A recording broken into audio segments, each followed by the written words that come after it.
அப்பா ஆண்டவரே மனஞ்சோடு துதிக்கிறோம் ராஜா. ஆண்டவரே இந்த நல்ல நாளுக்காகவே நாங்கள் ஸ்தோத்தரிக்கிறோம். அப்பா ஆண்டவரே, அப்பா உயர் உன்னதமான சிங்காசனத்தில் வீச்சு இருக்கிறவரே உமக்கு ஸ்தோத்திரம் ஸ்தோத்திரம் தகப்பனே. அப்பா ஆண்டவரே ஸ்தோத்திரம் ஆண்டே. இந்த மாலை வேலையில் அப்பா இடங்கப்பா தமிழ் சபை ஆராதனை நீங்கள் ஆசீர்வதிச்சு தாங்க தகப்பனே. ஸ்தோத்திரம் ஆண்டவரே. ஆவியானவரே மனஞ்சோடு நாங்கள் துதிக்கிறோம். அன்றைய சபையில் அப்பா அன்றைய பாடல் பகுதி எல்லாத்தையும் நீங்கள் ஆசீர்வதிச்சு தாங்க. அன்றைய பாடும்போது அப்பா உங்கள் அபிஷேகத்தை தாங்க, உங்கள் வல்லமை தாங்க, உங்கள் கிருபையை தாங்க தகப்பனே. அப்பா ஆண்டவரே ஸ்தோத்திரம் ஆண்டவரே. அப்பா அற்புதங்களும் அதிசயங்களும் ஆண்டவரே நடக்கும்படியாக நாங்கள் செபிக்கிறோம் ஆண்டவரே. ஸ்தோத்திரம் தகப்பனே. அப்பா ஆண்டவரே, பாப்பா சபை மக்களை ஆண்டவரே நீங்கள் கொண்டு வாங்கப்பா. தடைகளை நீக்கி நீங்கள் கொண்டு வாங்க ராஜா. ஆண்டவரே தடைகளெல்லாம் இயேசுவின் நாமத்தில் விலகி போகட்டும் தகப்பனே. அப்பா ஆண்டவரே குடும்பமாக கொண்டு வாங்க ராஜா. ஆண்டவரே ஸ்தோத்திரம் ஆண்டவரேப்பா. சபை நிரம்பத்தக்க ஆண்டவரேப்பா ஆண்டவரே புதிய ஆத்மாவை நீங்கள் கொண்டு வந்து ஆண்டவரே சபையை நீங்கள் நிரப்பும்படியாக நாங்கள் செபிக்கிறோம் தகப்பனே. ஸ்தோத்திரம் ஆண்டவரேப்பா. வார்த்தையின் பகுதிக்காக நாங்கள் செபிக்கிறோம் ஆண்டவரே. ஸ்தோத்திரம் உடைய வார்த்தையை ஆண்டவரை ஆசிரியச்சு தாங்க தகப்பனேப்பா. உலகாரை கொண்டு நீங்கள் பேசும்போது ஆண்டவரையா நீதியால் இருதயத்தை திறந்த கர்த்தர் தகப்பனே. இந்த நாளில் ஆண்டவரேப்பா உடைய வார்த்தையினால் எங்கள் இருதயம் திறக்கப்படும்படியாக நாங்கள் செபிக்கிறோம் தகப்பனே. அப்பா ஆண்டவரே ஸ்தோத்திரம் ஆண்டவருடைய வார்த்தை ஆண்டவரே எங்களை அப்பா உமக்களை தூக்கி நிறுத்தும்படியாக நாங்கள் செபிக்கிறோம் தகப்பனே. ஆவியானவரே ஸ்தோத்திரம் ஸ்தோத்திரம் ஆண்டவரே. ஐயா உடைய வார்த்தையிலே ஆண்டவரே நாங்கள் உட்கொள்ள ஆண்டவரே நீர் கிரியை செய்யும்படியாக நாங்கள் செபிக்கிறோம் ஆண்டவரே. ராஜா ஆரம்பம் முழுவதும் முடிவு வரைக்கும் ஆவியானவரை நீங்க அசைவாடுகளை ஆட்கொள்ளுங்க ஆண்டவர். நீங்களே நடத்துங்க தகப்பனே. அப்பா ஆண்டவரே ஸ்தோத்திரம் ஆண்டவரே. வந்த பிள்ளைகள் வந்த வண்ணமாக நாங்கள் திரும்பி போகாதபடிக்கு ஆண்டவரே அப்பா ஆண்டவருடைய விடுதலோடு கூட உடைய ஆசீர்வாதத்தோடு கூட ஆண்டவர் நாங்கள் கடந்து செல்ல எங்களுக்கு ஆண்டவர் நீங்கள் ஆசீர்வதித்து தாங்க அப்பா ஆண்டவரே. அப்பா ஆண்டவரே சிறு பிள்ளைகள் ஊழியங்களையும் ஆண்டவரே வாலிய பிள்ளைகள் ஊழியங்களையும் நீர் ஆசீர்வதிக்கும்படியாக நாங்கள் செபிக்கிறோம் அப்பா. துதி கன மகிமை எல்லாம் ஒருவருக்கே செலுத்துகிறோம். இயேசு மூலம் செபிக்கிறோம் நல்ல பிதாவே.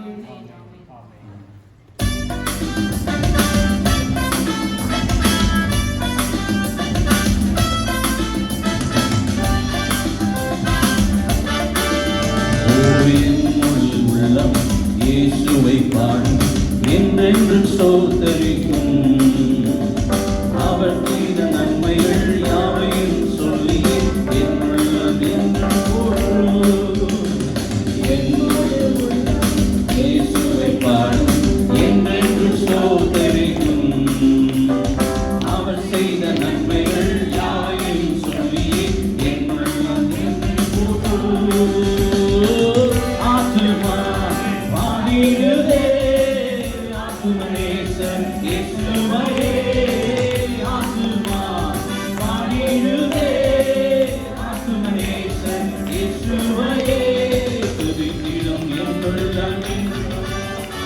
போற்றிடும் என்னுள்ளம் என்று துதித்திடும் என்னுள்ளம் என்று போற்றிடும் என்னுள்ளம் என்று சிறகுகளாலே என்னை மூடிக்கொண்டார், செட்டைகளால் அணைத்துக் கொண்டார். கிழனின் தண்ணியில் சிக்கிடாது காத்திட என்னை சுற்றி வேலி அழைத்தார். சிறகுகளாலே என்னை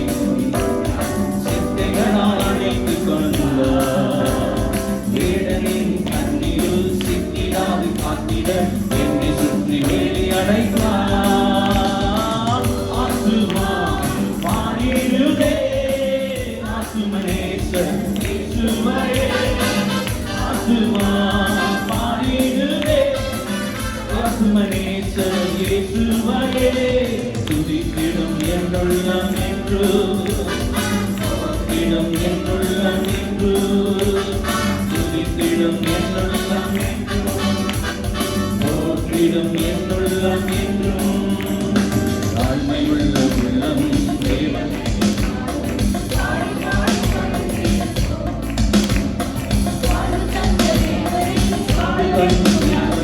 வாழ்த்தி பாடி மகிழ்ந்திருக்கும்.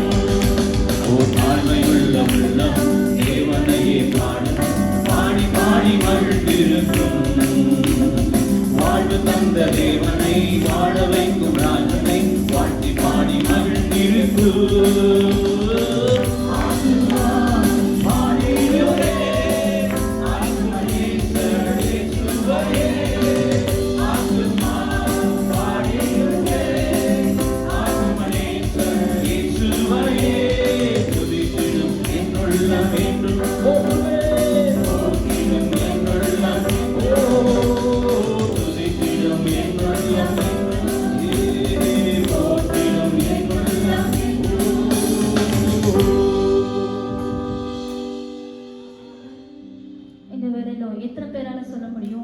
ஆத்துமா கர்த்தரை மகிமைப்படுத்துகிறது. என் ஆவி என் இரட்சகராகிய தேவனில் களி கூறுகிறது என்று எத்தனை பேரால் அறிக்கை செய்ய முடியும்? பிரியமானவர்கள், எத்தனையோ ஆபத்துகள், வியாதிகள், விக்கினங்கள் தேவன் நம்மை தம்முடைய செட்டைகளினாலே மூடி மறைத்தாரே. வல்லமையானவர் மகிமையானவர்களை எனக்கு செய்தார் என்று சொல்லி எத்தனை பேரால வாய்வை திறந்து கர்த்தருக்கு துதிகளை செலுத்த முடியும்? இந்த வேளையிலும் சங்கீதம் 91 இவ்வாறாக நாம் வாசிக்கிறோம். அவர் உன்னை வேடனுடைய கண்ணிக்கும் பாலாக்கும் கொள்ளை நோய்க்கும் தப்புவிப்பார். அவர் தமது சிறகுகளாலே உன்னை மூடுவார். அவர் செட்டைகளின் கீழே அடைக்கலம் புகுவார். ஆமென். அவருடைய செட்டைகளின் கீழே நாம் அடைக்கலமாய் வந்திருக்கிறோம். அவராலே நமக்கு நிறைவான பலன் உண்டு என்று வேதம் சொல்கிறது. இஸ்ரவேலின் தேவனாகிய கர்த்தருடைய செட்டைகளின் கீழ் வந்த உனக்கு அவராலே நிறைவான பலன் உண்டு என்று தேவன் சொல்கிறார். பிரியமானவர்களே, இந்த நேரத்தில் எதை குறித்து நீங்கள் மனக்கலக்கமாய் இருக்கிறீர்கள்? வியாதியை குறித்தோ, வேதனை குறித்தோ, இல்லை உங்களுடைய வேலைகளுக்கு சம்பந்தப்பட்ட காரியமோ, விசா காரியமோ, எந்த காரியமா இருந்தாலும் கர்த்தர் சொல்லுகிறார், நான் உன்னுடனே இருக்கிறேன், பயப்படாதே, நான் உனக்கு துணை நிற்கிறேன் என்று இஸ்ரவேலின் தேவனாகிய கர்த்தர் சொல்லுகிறார். நான் உன்னை என் சிறகுகளாலே மூடுவேன் என்று கர்த்தர் சொல்கிறார். அவருடைய செட்டைகளின் நடுவில் நாம் இருக்கிறோம். நாம் எதற்கும் அஞ்ச வேண்டாம். கர்த்தர் நமக்கு கோட்டை, நமக்கு அடைக்கலம், நாம் நம்பி இருக்கிற துருவம் அவர். இந்த வேளையிலும் நம் மகிழ்ச்சியோடு நம் ஆத்துமா கர்த்தரை பாடட்டும், அவரை மகிமைப்படுத்தட்டும். அவர் செய்த சகல துதிகளை நினைத்து நம் ஆத்துமா கர்த்தரை துதிக்கட்டும். மகிழ்ச்சியோடு நாம் இந்த வேளையில் இந்த பாடலை பாடி கர்த்தரை மகிமைப்படுத்துவோமா?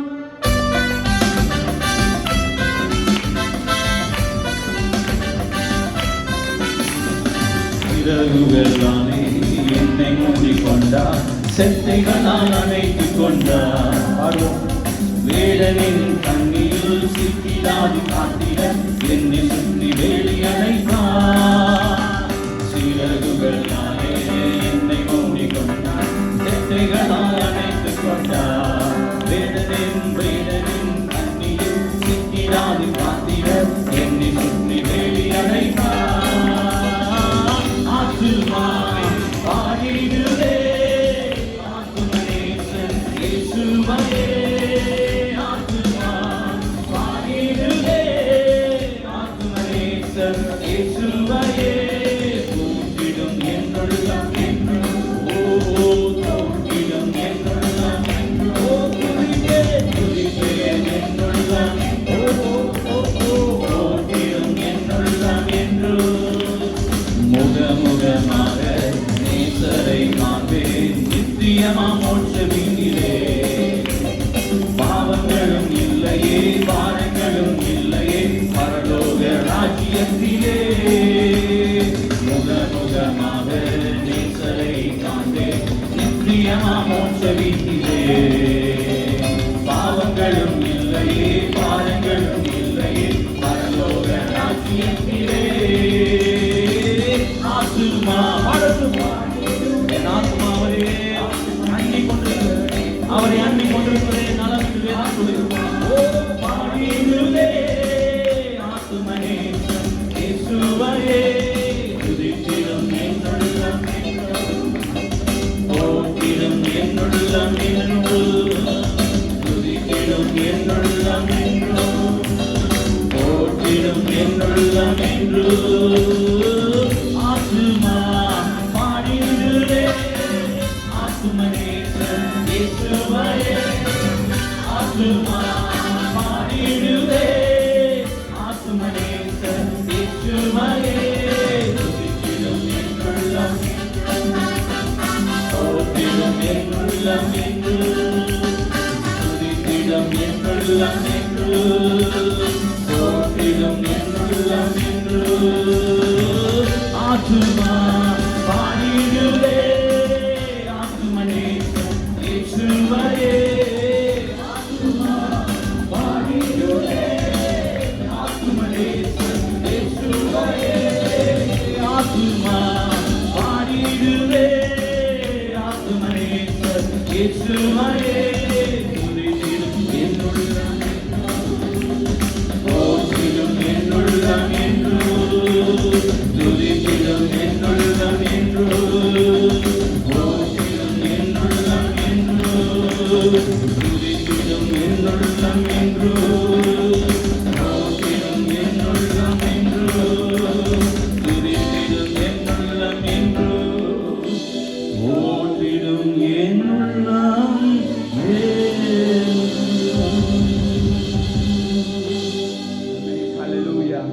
Hallelujah. Thank you, Hallelujah. Hallelujah. Hallelujah. For with God nothing is impossible. In Luke chapter 1 verse 37 we read that. You know who told that? Angel came and told to me the same thing. For with God nothing is impossible. In your life there will be trials, there will be tests, but with God everything is possible. That is affirmation God is giving you and me today, dear brothers and sisters.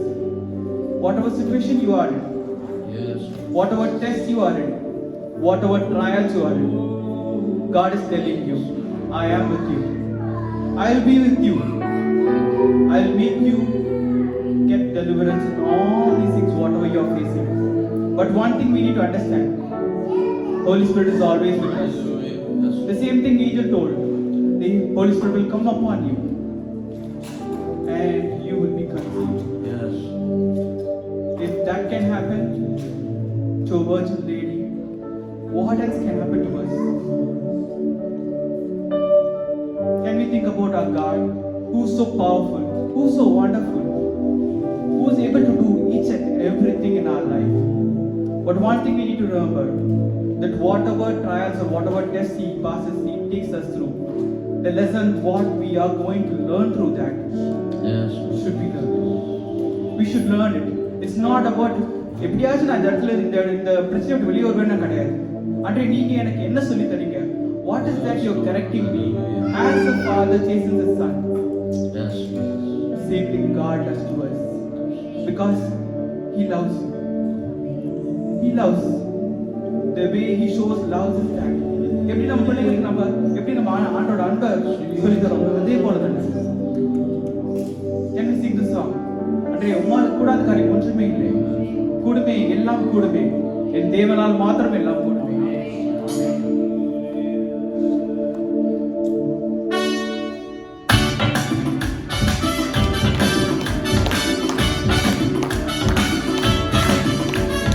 கூடுமே எல்லாம் கூடுமே, உம்மாலே எல்லாம் கூடும். கூடாதது ஒன்றுமில்லை, உம்மால் கூடாதது ஒன்றுமில்லை. கூடுமே எல்லாம் கூடுமே, விசுவாசத்தோடு உம்மாலே எல்லாம் கூடும். கூடாதது ஒன்றுமில்லை, உம்மால் கூடாதது ஒன்றுமில்லை. கடமீது நடந்தீரையா, ஓஹோ கடல் புயல் அடக்கீரே. ஓஹோ கடமீது நடந்தீரையா, ஓஹோ கடல் புயல் அடக்கீரே. ஓ சாத்தானை ஒடுக்கீரே, ஓ சர்வம் வல்லவரே. ஓ சாத்தானை ஒடுக்கீரே, சர்வ வல்லவரே. கூடுமே எல்லாம் கூடுமே, உம்மாலே எல்லாம் கூடும். கூடாதது ஒன்றுமில்லை. செங்கடல் உம்மை கண்டு ஓட்டம் பிடித்ததையா. செங்கடல் ஓட்டம் பிடித்ததையா. யோர்தான் உம்மை கண்டு பின்னோக்கி சென்றதையா. ஓ யோர்தான் உம்மை கண்டு பின்னோக்கி சென்றதையா. கூடுமே எல்லாம் கூடுமே, உம்மாலே எல்லாம் கூடும். கூடாதது ஒன்றுமில்லை, உம்மால் கூடாதது ஒன்றுமில்லை.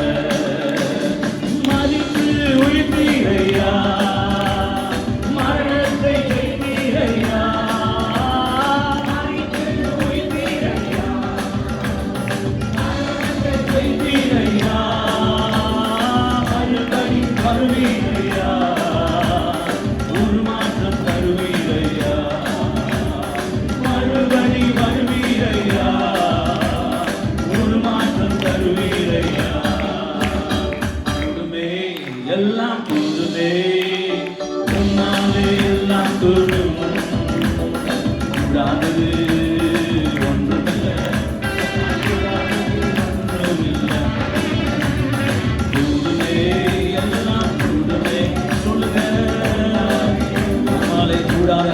கொடுக்கிறப்பா. Yes, Holy God.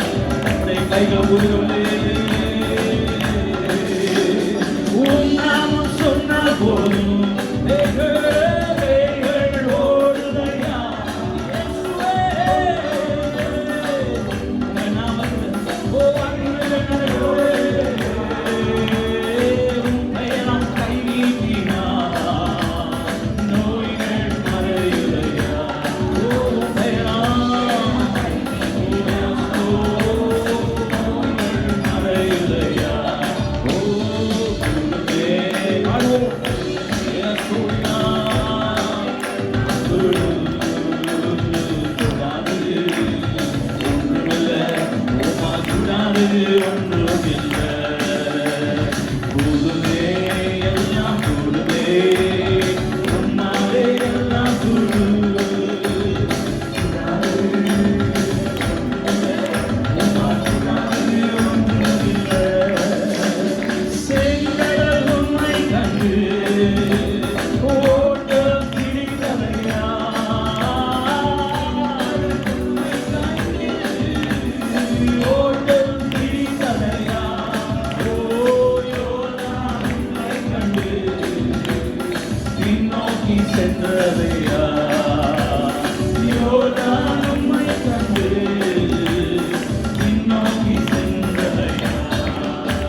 Impossible for you, Lord.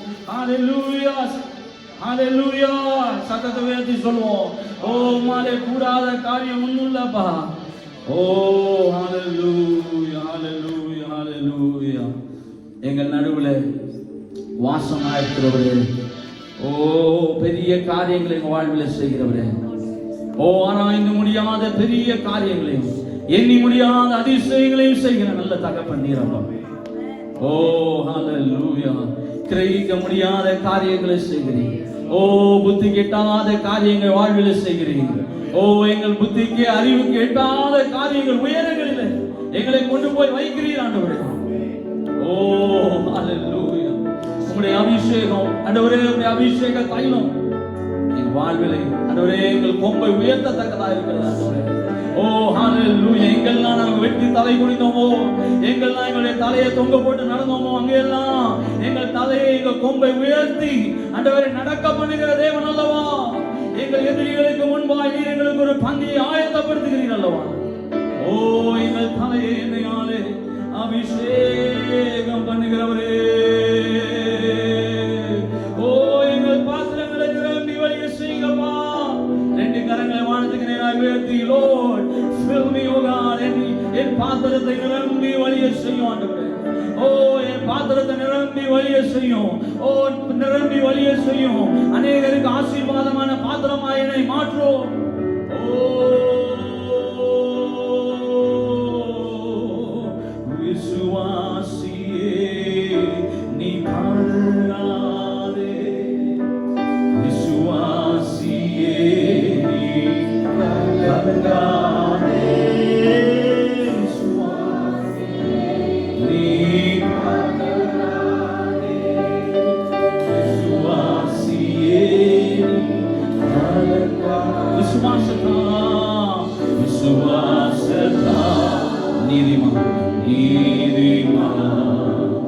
என்றுமே பிழைப்பான். விசுவாசத்தால் நீதிமான் என்றுமே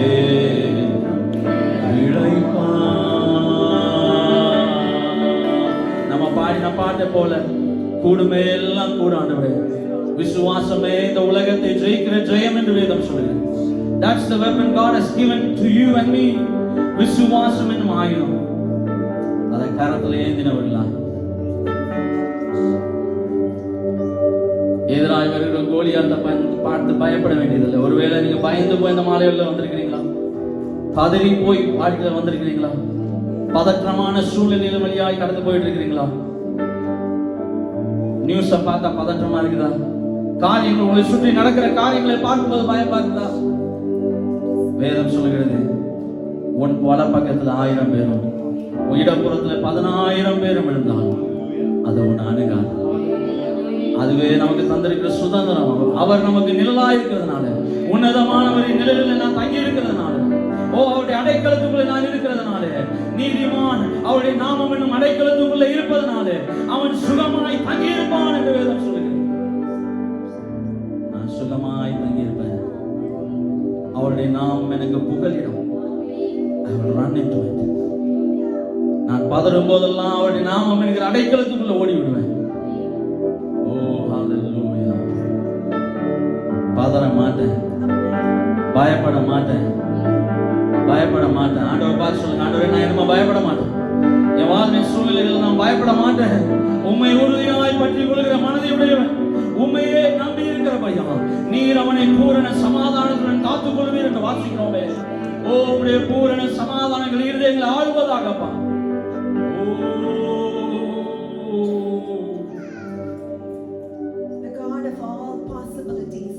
எல்லாவற்றையும் செய்கிற தேவன் நம்முடைய நடுவுல இந்த நாள்ல எல்லாரும் நடுவிலும் அவர் சஞ்சலிக்கிறவராக சுற்றி திருக்கிற தேவனாக இருக்கிறார். இந்த ஜனத்தை எனக்கென்று ஏற்படுத்தினேன், இவர்கள் என் துதியை சொல்லி வருவார்கள் என்று ஏசாயாவில் சொல்லி இருக்கிறபடி கர்த்தர் இந்த வாக்குத்தத்தத்தை மறுபடியும் உங்களுக்குன்னு அவர் ஞாபகம் ஊட்ட விரும்புகிறார். நிறைய வாக்குத்தத்தங்கள் இருக்கும், ஆனா இதற்கு அடுத்த வசனம் சொல்லுகிறது, ஆனாலும் யாக்கோபே நீ என்னை நோக்கி கூப்பிடவில்லை, இஸ்ரவேலே என்னை குறித்து மனம் சலித்து போனாய். இன்னைக்கு நிறைய பேருடைய வாழ்க்கையில இந்த மன சலிப்புன்றது, ஜெபத்துல உட்கார அந்த சலிப்பு உங்களை விட வாரத்தை அழுத்துகிற விதமாய் உங்களை விட அழுத்திக் கொண்டே இருக்கிறது என்று தேவன் அதை அவருடைய பார சுமத்தை எல்லாம் அவர் மேல வைத்து விடும்படியாக, உங்கள் பாரங்கள் உங்களை அழுத்தாதபடி அவர் மேல வைக்கிறதற்கு the God wants every anxiety, every care to be on him. ஏன்னா அவர் உங்களை விசாரிக்கிறதே, அவரை நோக்கி கூப்பிடுற யாவருக்கும் அவர் விடுதலை தருகிற தேவன் மட்டுமல்ல, அவர் விடுவிக்கிற தேவனாகவும் இருக்கிறார். He just wants you to call on him the moment you confess. ஆண்டவரே என்று கூப்பிடுகிற அந்த நிமிடத்தில் விசுவாசிக்கிற விதமாக அவர் கட்டளையிடுகிற தேவனாக அவர் இங்கு உங்கள் நடுவிலும் உங்கள் அருகாமையிலும் இருக்கிற தேவனாக இருக்கிறார். கரங்களை உயர்த்தி ஆண்டவரே, Lord, I need you, Father. எந்த நிமிடமானாலும், எந்த சமயத்தினாலும், எப்பேற்பட்ட வகையானாலும், He knows your needs. அதே விதமாக திரும்ப திரும்ப உங்கள் வாழ்க்கையில போராடி கொண்டிருக்கிற எப்பேற்பட்ட சமயமானாலும், உங்களை சவுக்கடிக்கிற விதமாக உங்களை திரும்ப திரும்ப மடிக்க பண்ணுகிற அந்த விஷயமானாலும், confess unto him, Lord, I need you, Father. Let there be deliverance upon this room. Confess unto him. Cry unto my Father. Oh, Ramana Shadura. Lord, I need you. Oh, I need you. Every hour I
Your grace is more. The grace is found. It's where you are. Where you are. Lord, I am free. Holiness is my plea. Lord, I need you. Oh, I need you. Oh, yeah, I need you. My one defense, my righteousness. Oh, God, how I need you. My song to rise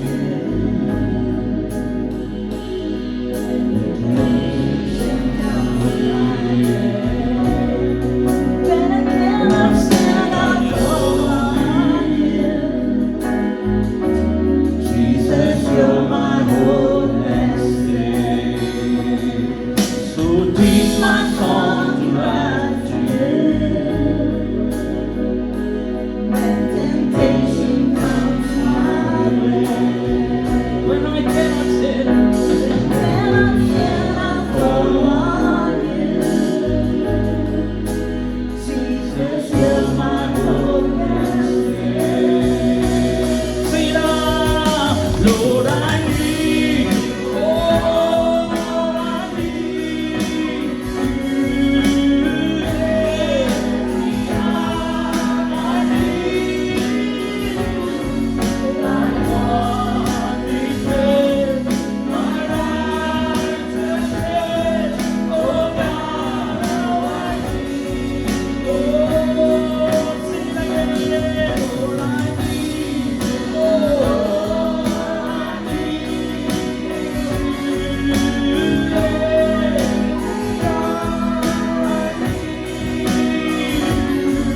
my one defense, my righteousness.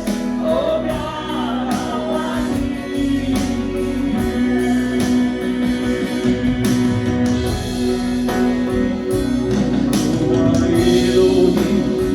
सृष्टिपिन देवन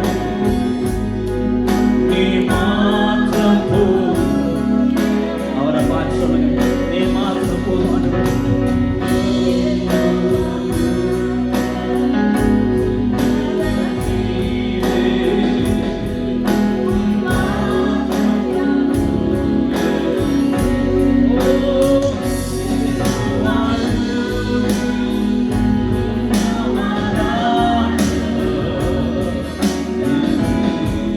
என் உள்ளத்திலே Jehovah Shalom உம் சமாதானம் தந்தே என் உள்ளத்திலே ஓ நீ மாத்திரம் போதும்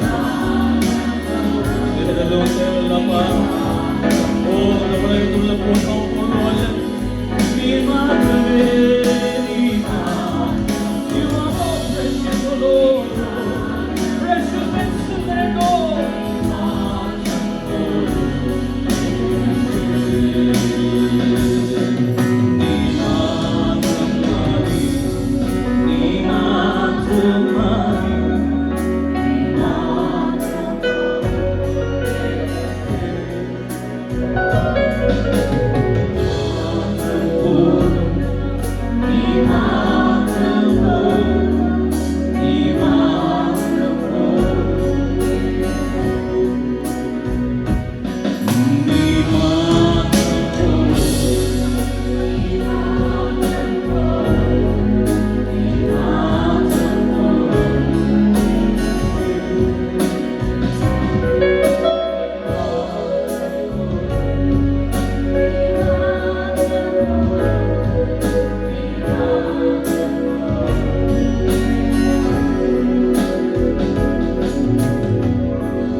You are more precious than gold and silver. இந்த உலகம் தருகிற பொன் பொருளை பார்க்கணும், வெளியே பார்க்கணும். You are more precious to me, Lord. Your presence is so precious to me. Do not pass me by, O Lord. Do not pass me by. Touch each and every one of us here, O Lord, with your sweet presence, O Lord. Touch every heart, every soul. Let there be a transformation in their hearts. Not the way that they entered this place, O Master, but to be transformed by your holiness, by your beauty.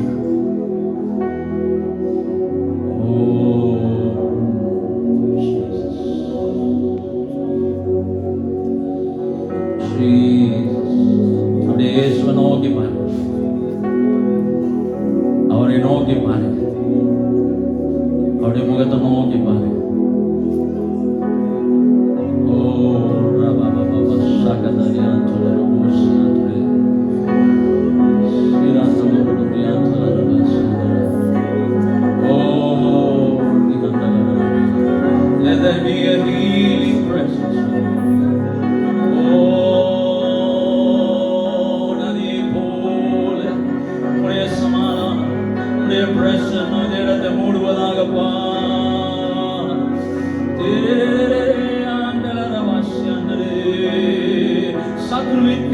அழித்து போடுவீராக.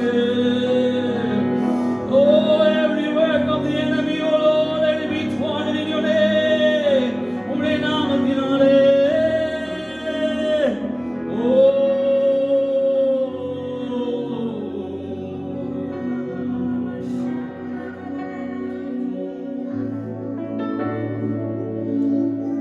இதோ மனுஷரே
கட்டளையிட நிற்கும் என்று சொன்னவர் நம் மத்தியில கடந்து வந்திருக்கிறார்.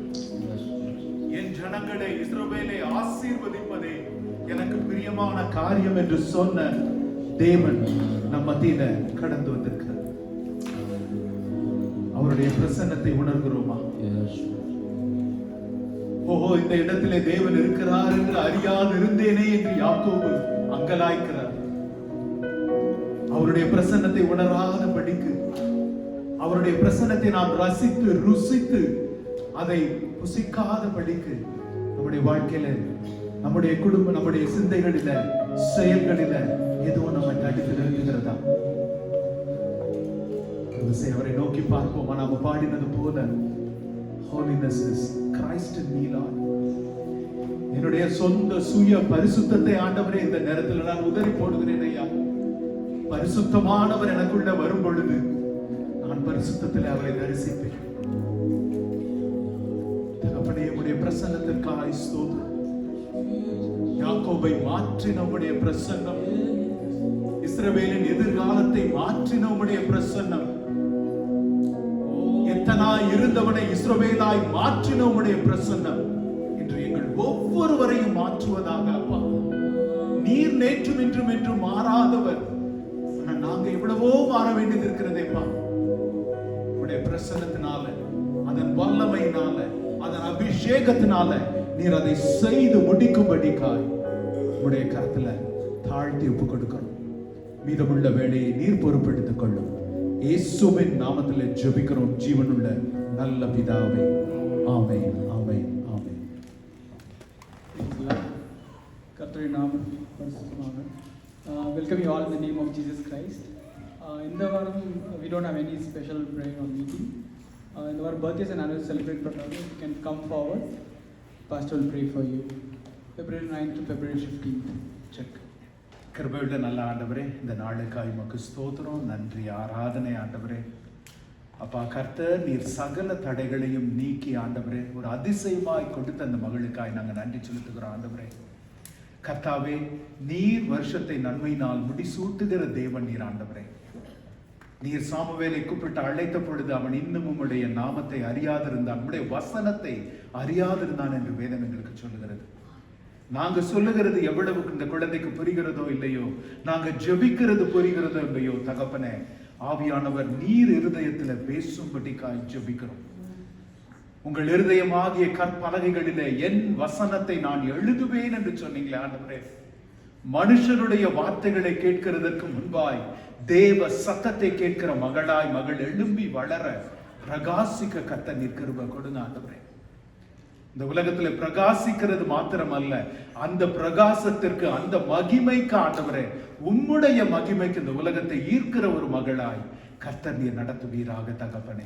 2 வருடங்கள் கண்ணின் மணி போல காத்து வந்திருக்கிறீர் ஐயா. அப்பா, நீர் கொடுத்திருக்கிற ஒவ்வொரு வருடத்திலும் உமக்கென்று சாட்சி சொல்லும்படிக்கான அற்புதங்களையும் அதிசயங்களையும் வாழ்க்கையில நீர் செய்யும்படிக்காய் ஜெபிக்கிறோம் ஆண்டவரே. கிறிஸ்து இயேசுவானவர் உலக மனுஷருடைய தயவிலும் தேவ ஞானத்திலும் பெருகி வளர்ந்தார் என்று வாசிக்கிறோம் ஆண்டவரே. அபுதமாய் இந்த குழந்தை ஆண்டவரே தேவனுடைய தயவிலும் மனுஷனுடைய உலகத்தின் ஞானத்திலும் வளர்ந்து பெருகி ஆண்டவரே உமக்கு சாட்சியாய் எழும்பி நிற்க கிருபை கொடுங்க. ஆவி ஆத்துமா சரீரத்தை இயேசுவின் கரத்துல பரிசுத்த ஆவியில ஒப்பு கொடுத்து நாங்கள் ஜெபிக்கிறோம் ஆண்டவரே. ஒரு விசேஷித்த பாதுகாப்பு மகள் மேல் இருப்பதாக நீர் காத்துக்கொள்ளும், வழி நடத்தும். தகப்பனை பெற்றோருக்கு நல்ல ஞானத்தை கொடுங்க ஆண்டவரே. அப்பா, இந்த கபடும் மாறுபாடுமான சந்ததியில பிள்ளைகளை வளர்த்து கொண்டு வருகிற தேவ ஞானத்திலே தேவ சந்ததியாய் எழுப்பி நிறுத்துகிற ஆண்டவரே, அந்த ஒரு ஞானத்தை நீர் பெற்றோருக்கு நீர் கொடுக்கும்படிக்காய் உம்முடைய கரத்துல தாழ்த்தி ஒப்பு கொடுக்கிறேன். வரவிருக்கிற இந்த வருடத்தை அப்பா கர்த்தர் நன்மையினால முடிசூட்டும்படிக்காய் பிதா குமாரன் பரிசுத்த ஆவியின் நாமத்தினால ஆசீர்வதித்து ஜெபிக்கிறோம் ஜீவனுள்ள நல்ல பிதாவே. ஆமென், ஆமென், ஆமென். கர்த்தருடைய பரிசுத்த நாமம் மகிமைப்படுவதாக. இந்த நாள்ல நிறைய பேர் சூப்பர் பவுல் பார்க்க வெயிட் பண்ணிட்டு இருப்பாங்கன்னு நினைக்கிறேன். இந்த நாள்ல நாம் கர்த்தருடைய சமூகத்திற்கு நாம் வரும் பொழுது, அதாவது நம்ம what a privilege it is என்கிற ஒரு உணர்வு நமக்கு. children are dismissed for Sunday school. what a privilege it is என்பது அந்த ஒரு உணர்வு நமக்கு இருக்கணும் எப்பவுமே. இந்த வாரத்துல 2 ஜெபத்திற்காக 2 இடங்களுக்கு போக கர்த்தர் கிருபை கொடுத்தார். அதுல சென்ற ஒரு இடத்துல ஒரு வயதான தாயார் கண்ணீர் விட்டு அழுதாங்க. எனக்கு சபைக்கு வரணும்னு எனக்கு அவ்வளவு ஆர்வமா இருக்கிறது, எனக்கு வாஞ்சையா இருக்கிறது, என்னால வர முடியல, என்னோட பிசிக்கல் டிசபிலிட்டிஸ் என்னால வர முடியல, அப்படி அழுதாங்க. நான் ஒரு விசை என் இதயத்தை இது உருக்கிட்டு, நம்ம சில நேரங்களில் நாம் ஒரு ஆலயத்திற்கு வருகிறதோ ஆராதனைக்கு வருகிறதையோ நம்ம எவ்வளவு ஒரு சாதாரணமாய் நாம் எடுத்துக்கொள்கிறோம். அவங்க அவ்வளோ ஃபீல் பண்ணி அழுதாங்க. இன்னைக்கு வந்திருக்கிறாங்க, தன்னுடைய மகனோடு இருக்கிறதற்காக வந்திருக்கிறாங்க. அவனுடைய பிசிக்கல் டிசபிலிட்டிஸ்னால வர முடியல. என்கரேஜ் நான் ஜெபித்து விட்டு வந்தேன். அவங்களுக்கு ஜெபிக்க போகிறதற்கு முன்பாகவே நான் ஜெபித்து ஆயத்தப்பட்டு கொண்டு இந்த வேளையில் ஆண்டவர்கிட்ட கேட்டேன், எப்படி ஜெபிக்கிறது என்று தெரியல. அவர்களுக்கு நான் என்ன சொல்லி ஜெபிக்கிறது? நான் முழுமையான சுகம் பலன் ஜீவனுக்காய் ஜெபிக்கிறதா, அல்லது இந்த உபத்திரவங்களின் மத்தியில் அவர்களை நடத்துதுங்க என்று ஜெபிக்கிறதா?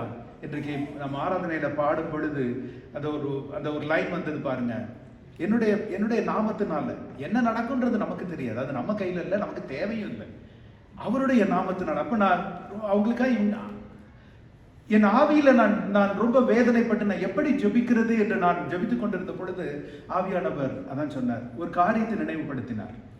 அவர்களுக்காக அதாவது நாங்க மண்டே வர்ஷிப்ல இருந்தப்போ கர்த்தர் ஒரு பெரிய ஒரு சகோதரி அவங்களுடைய ஹார்ட் எயில்மெண்ட்ல எமர்ஜென்சியில ஹாஸ்பிட்டல் அட்மிட் ஆகி அன்கான்ஷியஸா 3 நாள் அன்கான்ஷியஸா இருந்தாங்க. இங்க மண்டே வர்ஷிப்ல இருந்த பலருக்கு அவங்களுக்கு தெரியும் சரி.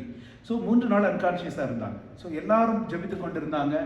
அன்றைக்கு இரவு நாங்கள் மண்டே வர்ஷிப்க்கு எப்படி வருவோம்னா லிட்டரலா எல்லாரும் ஒர்க் பண்ணிட்டு சில நேரங்களில் 7 o'clockனா 7 o'clock ஓடியும் ஜோல் அவங்க வேலையிலேருந்து வருவாங்க, நான் என்னுடைய வேலையிலேருந்து வருவேன். வந்து நாங்கள் ஒன்று கூடி நம்ம ரொம்ப வாஞ்சியோடு நாங்கள் செய்தோம். ஆனால் பல நேரங்களில் வரும்போதே நான் ஆண்டவர்கிட்ட நான் மன்னிப்பு கேட்டு வருவேன். ஆண்டவரே, ஒரு ஆயிரத்துக்கு இப்படி வேலையிலேருந்து மீட்டிங்லேருந்து இப்படி நேரம் நாங்கள் ஓடுறேன் ஆண்டவரேன்னு சொல்லி ரொம்ப ஒரு மாதிரி குற்ற உணர்ச்சியோடு கூட வருவேன். ஆனால் பாருங்க, நம்முடைய சூழ்நிலைகளை கர்த்தர் அறிந்திருக்கிறார். அவர் அந்த வேளையிலையும் அற்புதம் நம்மை கொண்டு செய்ய வல்லவராயிருக்கார். ஸோ ஒரு நாள் இரவு நான் அப்படி வந்து கொண்டிருந்த பொழுது என் ஹிருதயத்தில் ஆவியானவர் சொன்னார், இன்றைக்கு அவர்களுக்காய் ஜெபி, அதுவும் ஆராதனை ஆரம்பிக்கிறதுக்கு முன்பாகவே ஜெபி என்று சொன்னார். ஆராதனை ஆரம்பிக்கிறதுக்கு முன்பாக 7 மணிக்கு வந்து வர்ஷிப் முடிந்த உடனே நாங்கள் எல்லாரும் ஆராதனைக்கு செல்வதற்கு முன்பாக எல்லாரும் ஒன்று கூடி எல்லாரும் எழுந்து வந்து வர சொல்லி ரவுண்டாக நாங்கள் எல்லாரும் 7:20 நாங்கள் ஜெபித்தோம். 7:20 எக்ஸாக்ட்லி 7:20 நாங்கள் எல்லாரும் ஜெபித்தோம். அடுத்த நாள் மாலை என்னுடைய இங்கே சர்ச்சோட அவங்க இங்கே வந்து ஒரு எல்டர்ஸ்க்கு டேக் கேர் பண்ணுறதுக்குன்னு ஒரு பாஸ்டர் இருக்காங்க. ஸோ அவங்க வந்து எனக்கு டெக்ஸ்ட் பண்ணியிருந்தாங்க.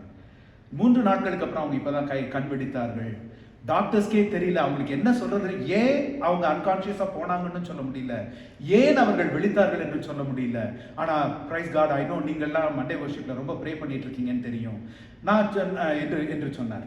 நான் அதை கேட்டுட்டு நானும் அதை விட்டுட்டேன். தென் அந்த சகோதரியுடைய ஒரு ஃப்ரெண்டு வந்து அவங்க வந்து எனக்கு டெக்ஸ்ட் பண்ணியிருந்தாங்க. அவங்க சொன்னாங்க, என்ன நடந்துச்சுன்னு தெரியல பிரதர், நான் தான் அட்டென்ட் பண்ணிட்டு இருந்தேன், அவங்களுக்கு நான் தனியாக உட்காந்துருந்தேன். ரஃப்லி ஒரு 7:20 இருக்கும். She suddenly woke up. This literally she told us.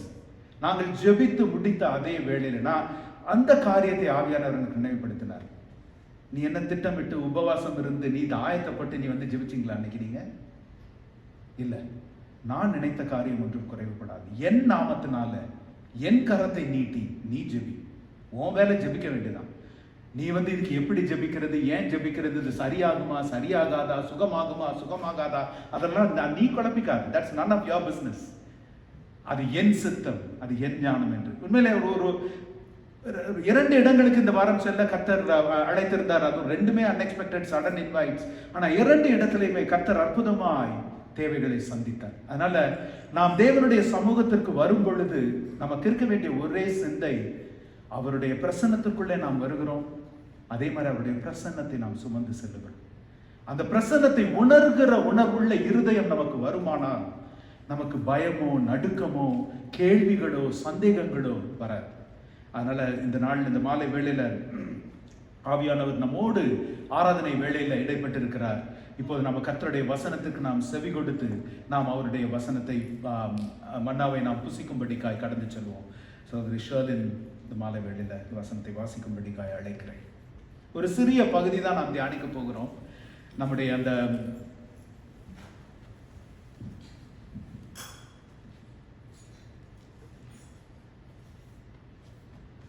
வாசிக்கும்படியாக குறிக்கப்பட்டுள்ள வேத பகுதி மத்தேயு 9ஆம் அதிகாரம் 9ஆம் வசனம் முதல் 13ஆம் வசனம் முடிய. மத்தேயு 9ஆம் அதிகாரம் 9ஆம் வசனம் முதல். இயேசு அவ்விடம் விட்டு புறப்பட்டு போகையில் ஆயத்துறையில் உட்கார்ந்திருந்த மத்தேயு என்னும் ஒரு மனுஷனை கண்டு, எனக்கு பின் சென்று வா என்றார். அவன் எழுந்து அவருக்கு பின் சென்றான். பின்பு அவர் வீட்டிலே போஜனம் வந்திருக்கையில் அநேக ஆயக்காரர்களும் பாவிகளும் வந்து இயேசுவோடும் அவர் சீஷரோடும் கூட பந்தியிருந்தார்கள். பரிசேயர் அதை கண்டு அவருடைய சீஷர்களை நோக்கி, உங்கள் போதகர் ஆயக்காரரோடும் பாவிகளோடும் போஜனம் பண்ணுகிறது என்னவென்று கேட்டார்கள். இயேசு அதை கேட்டு, பிணியாளிகளுக்கு வைத்தியன் வேண்டியதே அல்லாமல் சுகமுள்ளவர்களுக்கு வேண்டியதில்லை, பாவியை அல்ல பலியை அல்ல இரக்கத்தையே விரும்புகிறேன் என்பதின் கருத்து இன்னதென்று போய் கற்றுக்கொள்ளுங்கள். நீதிமான்களை அல்ல பாவிகளையே மனம் திரும்புவதற்கு அழைக்க வந்தேன் என்றார். ஆமென், ஆமென்.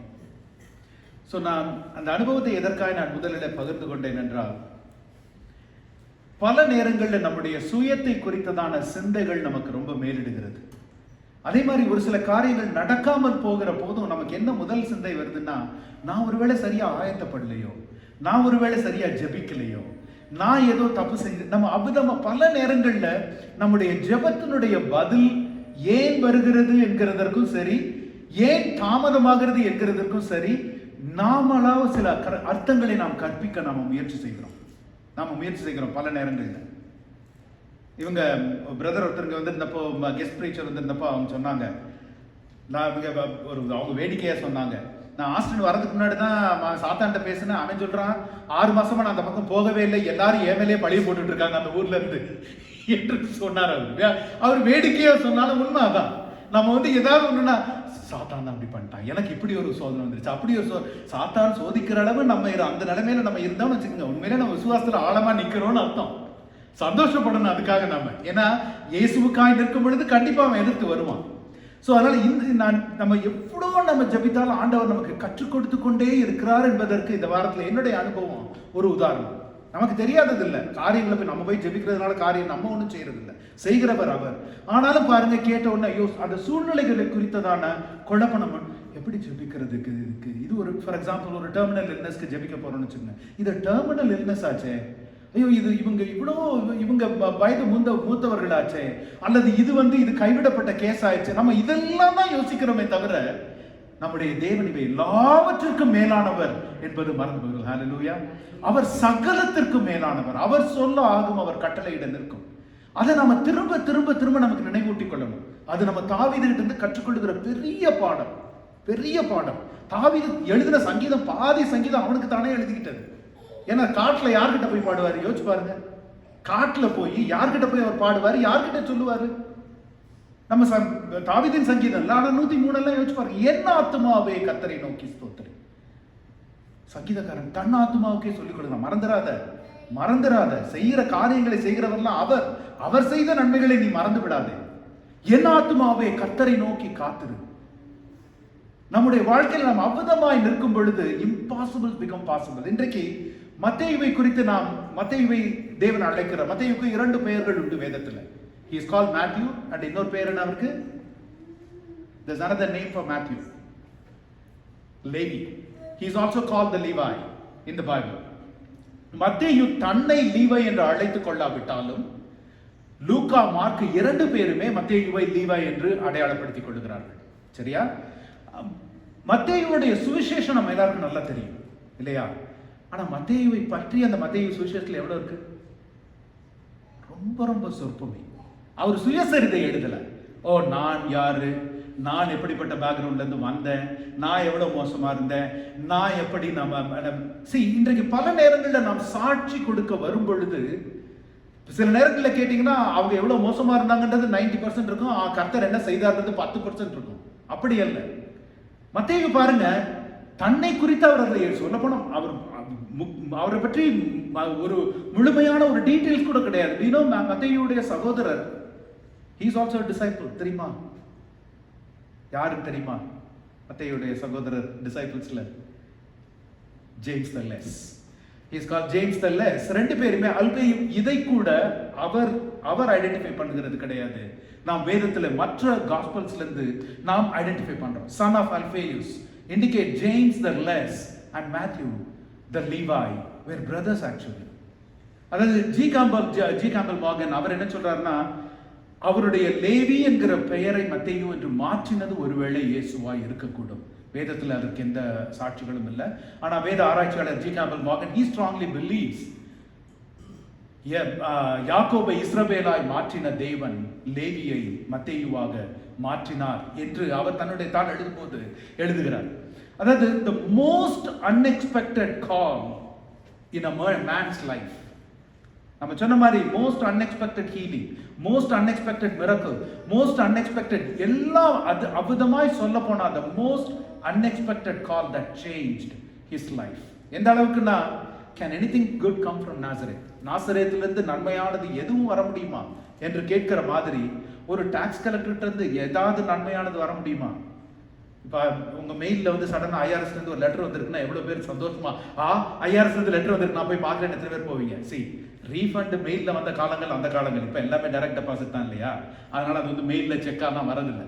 So outside of that திடீர்னு ஐஆர்எஸ் இருந்து உங்களுக்கு லெட்டர் வந்துருக்குன்னா எத்தனை பேர் ரொம்ப சந்தோஷமா போய் அந்த லெட்டர் எடுப்பீங்க? என்ன போன வருஷம் டாக்ஸ்ல ப்ராப்ளமா, முந்தின வருஷம் டாக்ஸ்ல ப்ராப்ளமா, என்ன என்கொயரி வந்திருக்குன்னு தெரியல. ஏன் இன்றைக்கு இல்லை, என்றைக்குமே டாக்ஸ்னாலே அது ஒரு ஆனா அந்த நாட்களில it was much worse. The tax collectors were only barely above murderers.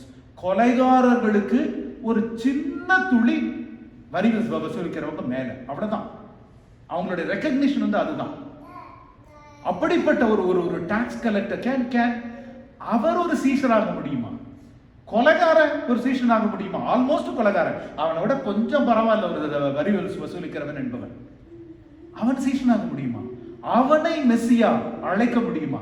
அவனை மாற்ற முடியுமா? எல்லா கேள்விகளும் நமக்கு இருக்கலாம். It's near impossible for a tax collector to bring the good news. தேவனுடைய நற்செய்தியை அறிவிக்கிறவனாய் ஆஃப்டர் ஆல் ஒரு டாக்ஸ் கலெக்டர் இருக்க முடியுமா? அப்படியே டாக்ஸ் கலெக்டர் இருந்தால் நல்ல செய்தி வந்தால் என்ன இருக்கும்? I'll be less evil to you. I'll get less tax from you. I will still get tax, but I'll get less tax from you. அவ்வளவுதான் இருக்க முடியும். பாருங்க, the occupation was despised and it was seen with contempt. ஒரு கேவலமாய் பார்க்கப்பட்ட ஒரு profession மாத்திரமல்ல, ஒரு எரிச்சலோடு, ஒரு வெறுப்போடு. in other words, டாக்ஸ் கலெக்டர்ஸ்க்கு ஒரு சோஷியல் சர்க்கிளே கிடையாது அந்த நாட்களில். டாக்ஸ் கலெக்டர்ஸ் அவங்களுடைய fellow tax collectors and families மட்டும்தான்.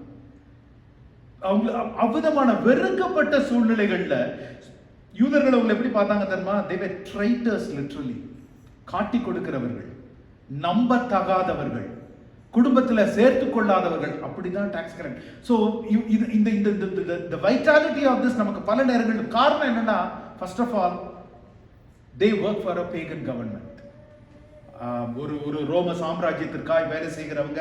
ஹேரட் Antipas was the Herod at that time. அந்த நேரத்தில் அந்திபாவிற்கு வேலை செய்கிறவர்கள். அது மாத்திரமல்ல, இவர்கள் மேலேயும் என்னன்னா, என்ன வரி வசூலிக்கிறார்கள் என்பது ரோமன் கவர்மெண்ட்டுக்கு வந்து கவலையே இல்லை. What ever that need to reach to the Roman government போய் சேர்ந்தா போதும். இப்போ ரோமன் கவர்மெண்ட்டுக்கு $10 டாக்ஸ் போனோம்னா இவங்க $20 வாங்கினாலும் ரோமன் கவர்மெண்ட் டசன்ட் கேர். $10 கவர்மெண்ட்டுக்கு போற வரைக்கும் ஓகே, மீதி $10 உங்க பாக்கெட்ல போயிடும். This is how they lived. They were very rich. The tax collectors were typically very rich, but at the same time they were very smart and intelligent as well. நம்ம மத்தேயு, சகேயு இவங்களெல்லாம் வந்து you can probably enroll them in the math quiz club. They were pretty good in math and pretty good in accounting. அதனால தான் tax collector ஆனாங்க. இல்லைனா அவ்வளோ சாதாரணமாக ஆயிட முடியாது. They were part of the math quiz club. They were very very smart and intelligent people and who were in the tax collection position actually. இப்படிப்பட்ட ஒருத்தரை நாம் 9வது வசனத்துல நாம் வாசிக்கிறோம். அவ்விடத்துல பிறப்பு ஆயத்துறையில் உட்கார்ந்த மத்தேயு என்னும் ஒரு மனுஷனை கண்டு எனக்கு பின்வா என்றார். அவனும் அவருக்கு பின் சென்றார். Typically this is very unusual. மத்தேயு நார்மலா கேட்கிற சத்தம்லாம் என்ன தெரியுமா? உட்கார்ந்துருக்கான் பாரு, இவெல்லாம் ஒரு மனுஷன். இவெல்லாம் all the time what Matthew hears is insult or some form of a denigrating look. ஒரு கேவலமான ஒரு பார்வை, கேவலமான ஒரு பேச்சு. இதுதான் எதிர்பார்ப்பார் மத்தேயு எப்பவுமே. யார் அவரை நின்று ஒரு அதே மாதிரி மத்தேயு எந்திரிச்சு யார்கிட்டையும் போறதா இருந்தாலும் வச்சுக்கோங்க, இவன் எதுக்கு எங்கள்கிட்ட வரான், இவன் எதுக்கு என்கிட்ட வரான். People wanted to they despise them literally. The least and the last of which what Matthew would have expected is that the Messiah of the world will come and call him. ஒரு மனுஷனே கூப்பிட மாட்டான் என்னைய, Messiah எங்கே, என்ன இது, இதெல்லாம் impossible. That's what Matthew would have thought. என்னை பார்த்து ஒருவர் கூப்பிடுகிறாரா, என்ன பார்த்து. ஆனா அந்த அழைப்பையும் ஒரு விஷயம் யோசிச்சு பார்த்தீங்கன்னா எந்த உத்தரவாதமும் இல்லை. இப்போ அட்லீஸ்ட் அந்திரேயாவையும் பேதுருவையும் தேவன் அழைக்கும் போது என்ன சொல்றாரு? அவங்களை எப்படி சொல்லி அழைக்கிறாரு? உங்களை நான் மனுஷர்களை பிடிக்கிறவர்களாக்குவேன். வாங்க, நீங்க மீன் பிடிச்சிட்டு இருக்கிறீங்க, உங்களை நான் ஒரு உத்தரவாதம் தேவன் கொடுக்கிறார். உங்க வாழ்க்கையை நான் மாற்றி போடுவேன், உங்களை மனுஷர்களை பிடிக்கிறவர்களாக்குவேன். மத்தேயுக்கு அதெல்லாம் ஒண்ணுமே இல்லை. நேரா பார்த்து என் பின்னால் வா. மத்தேயு ஒரு வார்த்தை கேட்கல. ஏன், என்ன, எதுக்கு, உம்மை நம்பி நான் வர முடியுமா, நீர் யார், முதல்ல எதுவுமே கேட்கல. நேரா எந்திரிச்சு அவர் பின்னாடி போயிட்டார். Just imagine, it's very very unusual thing. நான் சொன்ன மாதிரி மார்க் 2:14 வாசித்தீங்கன்னா, நான் சொன்ன மாதிரி மத்தேயு இவர் யார் என்று தன்னை அடையாளப்படுத்திக் கொள்ளவில்லை. மத்தேயு என்பது லேவி என்பதை மார்க் 2:14 வாசிங்கன்னா அதுல நாம் கண்டுகொள்ளலாம். அவர் நடந்து போகையில என்ன வாசிங்க, யாராவது ஒருவர் மார்க் 2:14. அவர் நடந்து போகையில் அல்பேயுவின் குமாரனாகிய லேவி ஆயத்துறையில் உட்கார்ந்திருப்பதைக் கண்டு எனக்கு பின் சென்று வா என்றார். அல்பேயுவின் குமாரனாகிய லேவி. மத்தேயு எழுதும் பொழுது அதை மத்தேயு என்று தான் எழுதுகிறார். இதே அல்பேயுவின் குமாரன் தான் ஜேம்ஸ் த லெஸ், அந்த யாக்கோபு, இன்னொரு யாக்கோபு. தேவனுடைய சகோதரர் யாக்கோபு வேதத்தை எழுதினவர், அவர் வேற, இந்த யாக்கோபு வேற. சரியா? சோ அவன் எழுந்து அவருக்கு பின் சென்றான். அதாவது ஒரு நிமிஷம் மத்தேயுடைய வாழ்க்கையை யோசிச்சு பாருங்க. நம்ம ஊர்ல அந்த கவர்மெண்ட் ஸ்டாஃப்ல, கவர்மெண்ட் பொசிஷன்ல சொல்லுவாங்க தெரியுமா, அது நல்ல பசையுள்ள இடம், அது ரொம்ப ப்ராஸ்பரஸான இடம். அங்கெல்லாம் உங்களுக்கு போஸ்டிங் வேணும்னா பிரதர் எப்படியோ ஒரு 1 கோடி ரூபாய் நீங்க கொடுத்தா ஆகணும். ஏன்னா ஒரே வருஷத்துல சம்பாதிச்சிருவீங்கல்ல. நீங்க கேள்விப்பட்டிருக்கீங்களா அதெல்லாம்? அதே மாதிரி தான் மேத்யூ. எந்த அளவுக்கு கப்பர்நாவும் என்று தமிழ்ல சொல்லுகிறோம். கப்பர்நாவும் எந்த அளவுக்கு ஒரு முக்கியமான இடம் என்றால், இயேசுவானவர் 3.5 வருடங்கள் தன்னுடைய ஊழிய காலத்துல 1.5 வருடங்கள் கப்பர்நாவும்ல செலவு செய்கிறார். In other words, ஜீசஸோட மிஷன் ஹெட் குவார்ட்டர்ஸா இருந்தது கப்பர்நாவும் for 2 reasons. 2 காரணங்களால். ஒன்னு, it's a trade route, very very major trade route. அதனால வெளியிலிருந்து வருகிற எந்த பொருட்களும் உள் வருகிறதும் சரி, வெளியே போகிறதும் சரி, டாக்ஸ் கலெக்ட் பண்ணியே ஆகணும். இரண்டாவது, abundance of fishing. So plenty and plenty of taxes. So அதனால ரோமர் சாம்ராஜ்யத்திற்கும் இந்த இடம் ஒரு ஸ்ட்ராட்டஜிக் பிளேஸ். இந்த இடத்துல இருக்கவன் நமக்கு நல்ல நம்பிக்கை உள்ளவனா இருக்கணும். அப்பதான் எனக்கு வர்ற பணம் ஒழுங்கா வந்துட்டு இருக்கும், இல்லைன்னா அவனே சுட்டிட்டு போயிடும் எல்லாத்தையும். அதனால ரோம சாம்ராஜ்யத்தின் அதிபதிகளினாலே அதிகமாய் நம்பப்பட்ட, அவர்களுக்கு அதிகமாய் நெருக்கமான அவங்களுக்கு தான் இந்த கப்பர்நாவும்ல எல்லாம் போஸ்டிங் கிடைக்கும். மத்தேயு அப்படிப்பட்ட ஒரு ஆள். சோ எந்த அளவு அங்க நெருக்கமாய் இருக்கிறாரோ, இப்போ உங்களுக்கு தெரியும் ஏன் யூதர்களும் மற்றவர்களும் அவரை வெறுத்தார்கள் என்று. ஏன்னா எதிரியோடு நீ அவ்வளவு நெருக்கமா இருக்கிறாய், எங்களிடத்துல இருந்து பணத்தை பறித்து எங்களை ஏழையாக்கி நீ ரோம சாம்ராஜ்யத்திற்கு ஒரு பேகன் ஆளுக்கு நீ வேலை செய்யற. இதுதான் இவர்களுக்கு இடையில இருந்த மேஜர் டிஃபரன்சஸ். சோ மத்தேயுவை வெளிப்புறமாய் பார்க்கிறவர்கள் என்ன சொல்லலாம்? வா, he is in a good position, நல்ல வேலையில இருக்காரு, நல்ல சம்பாதிக்கிறாரு, rich life, நல்ல வீடு. I think he got everything figured out in his life. அப்படிதான் மத்தேயுவை பார்க்கிறவர்கள் வெளியில சொல்லியிருக்க கூடும். மத்தேயுவுக்கு மாத்திரம்தான் தன் இருதயத்தின் வெறுமை தெரியும். பிரியமானவர்களே, அந்த வெறுமை தான் மத்தேயுவை ஒரு கேள்வி கூட கேட்காம எழுந்து இயேசுவின் பின்னால் போக செய்து. ஆமென். நம்முடைய வாழ்க்கையில சில நேரங்களில் வெறுமையான சூழ்நிலைகள் வரும் பொழுது, தாழ்மையான நிலைகள் வரும் பொழுது நாம நினைக்கிறோம் ஏன் ஆண்டவரேன்ட்டு. அதுதான் நம்மை தேவனுக்கு அருகாமையில கொண்டு போய் சேர்க்கும். இவ்வளவு செல்வ செழிப்பு இருந்தும், that's why they say, right, there is one standing in prosperity for 99 standing in adversity. தன்னுடைய உபத்திரவத்துல உறுதியாய் தேவனை பற்றி கொண்டு நிற்கிற 99 பேர் இருக்கலாம். ஆனா தங்களுடைய செல்வ செழிப்புல தேவனை தேடுகிறவங்க ஒரே ஒருத்தர் தான் இருப்பாங்க. It's very difficult. அதனாலதான் ஏசப்பா சொன்னாங்க, where the treasure is, your heart is. உன் ஐஸ்வர்யம் எங்கே இருக்கிறதோ அங்கதான் உன் இருதயம் இருக்கும். மத்தேயு உன்னுடைய வாழ்க்கையை பாருங்க, அவர் ஐஸ்வர்யமானாய் இருந்தாலும் அவருடைய இருதயம் வேறு இடத்துல இருந்தது. சங்கீதக்காரன் சொல்றான் இல்லையா, என் ஆத்துமா உம்மை நோக்கி அமர்ந்திருக்கும், நான் நம்புவது உம்மாலே வரும் ஆண்டவரே. சங்கீதம் 74. அவர் ஆயத்துறையில் அமர்ந்திருக்கலாம், 1000 பேரால் நிந்திக்கப்பட்டு கொண்டிருக்கலாம், அவர் செல்வ சீமானா இந்த உலகம் அவரை பார்க்கலாம். ஆனால் அவர் பார்த்து கொண்டிருந்தது, அவருடைய ஆத்துமா பார்த்து கொண்டிருந்தது தேவனை நோக்கி, கர்த்தரை நோக்கி. இன்றைக்கு நாம் எந்த இடத்துல நம்முடைய வாழ்க்கையில, ஆவிக்குரிய வாழ்க்கையிலும் சரி, உலக வாழ்க்கையில எந்த பொசிஷன்ல ஆண்டவர் நம்மை வைத்திருக்கிறார், எதற்கு எந்த இடத்துல அமர்ந்திருந்தாலும் மத்திய இடத்துல நாம் கற்றுக்கொள்ள வேண்டியது, அவரை நோக்கி நம்முடைய ஆத்துமா அமர்ந்திருக்கும். ஆத்துமா இந்த உலகத்தை பார்க்க ஆரம்பிச்சிருச்சு, ஐஸ்வர்யத்தை பார்க்க ஆரம்பிச்சிருச்சு. தென் பர்க்மன்ஸோட பாட்டு ஒன்று இருக்கு இல்லையா, பொருட்கள் மேல கண்ணு போச்சுன்னா போச்சையா அவனுடைய அபிஷேகம். ஆட்கள் மேல கண்ணு போச்சுன்னா, மனுஷரை நம்பி நாம பார்க்க ஆரம்பிச்சோம், அப்போதான் அவன் அபிஷேகம். காத்துக்கொள், பெற்றுக்கொண்ட அபிஷேகத்தை காத்துக்கொள். மத்தேயுடைய இருதயம் அவ்விதமாய் ஒரு பாருங்க, besides all accomplishments, வாழ்க்கையில எல்லாவற்றையும் சாதித்த ஒரு மனுஷன் என்று பிறராலே பார்க்கப்பட்ட மத்தேயு was very lonely at his heart. தன்னுடைய இருதயத்தின் தனிமையில அமர்ந்திருக்கிறார். நமக்கு இன்றைக்கு வெளியில ஒருத்தரை பார்க்கிறதுக்கு நாம சொல்லலாம், ஓ he or she has figured out everything. அவங்க என்ன ஒரு பிளானிங், என்ன ஒரு எக்ஸிகியூஷன், என்ன ஒரு லைஃப் என்று நினைக்கலாம். அவர்கள் இருதயத்தினுடைய வெறுமையை தேவன் மாத்திரமே அறிந்திருக்கிறார். தேவன் மாத்திரமே அறிந்திருக்கிறார். பாருங்க, he was lonely at heart, longing for something.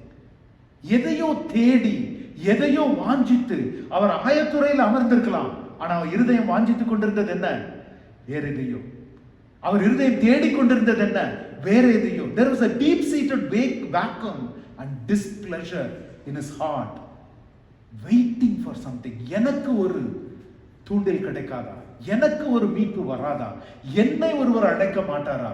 அவர் குரலை கேட்ட மாத்திரத்திலே நான் அறிவேனே அத என்ற வாஞ்சையிலே மத்தேயு அமர்ந்திருந்த போதுதான், maybe he would have heard about Jesus. மத்தேயு கண்டிப்பா இயேசுவை பற்றி அறிந்திருப்பார். ஏன் தெரியுமா? நம்ம பார்க்கலாம் அடுத்து, he was a scholar in the Old Testament, Matthew.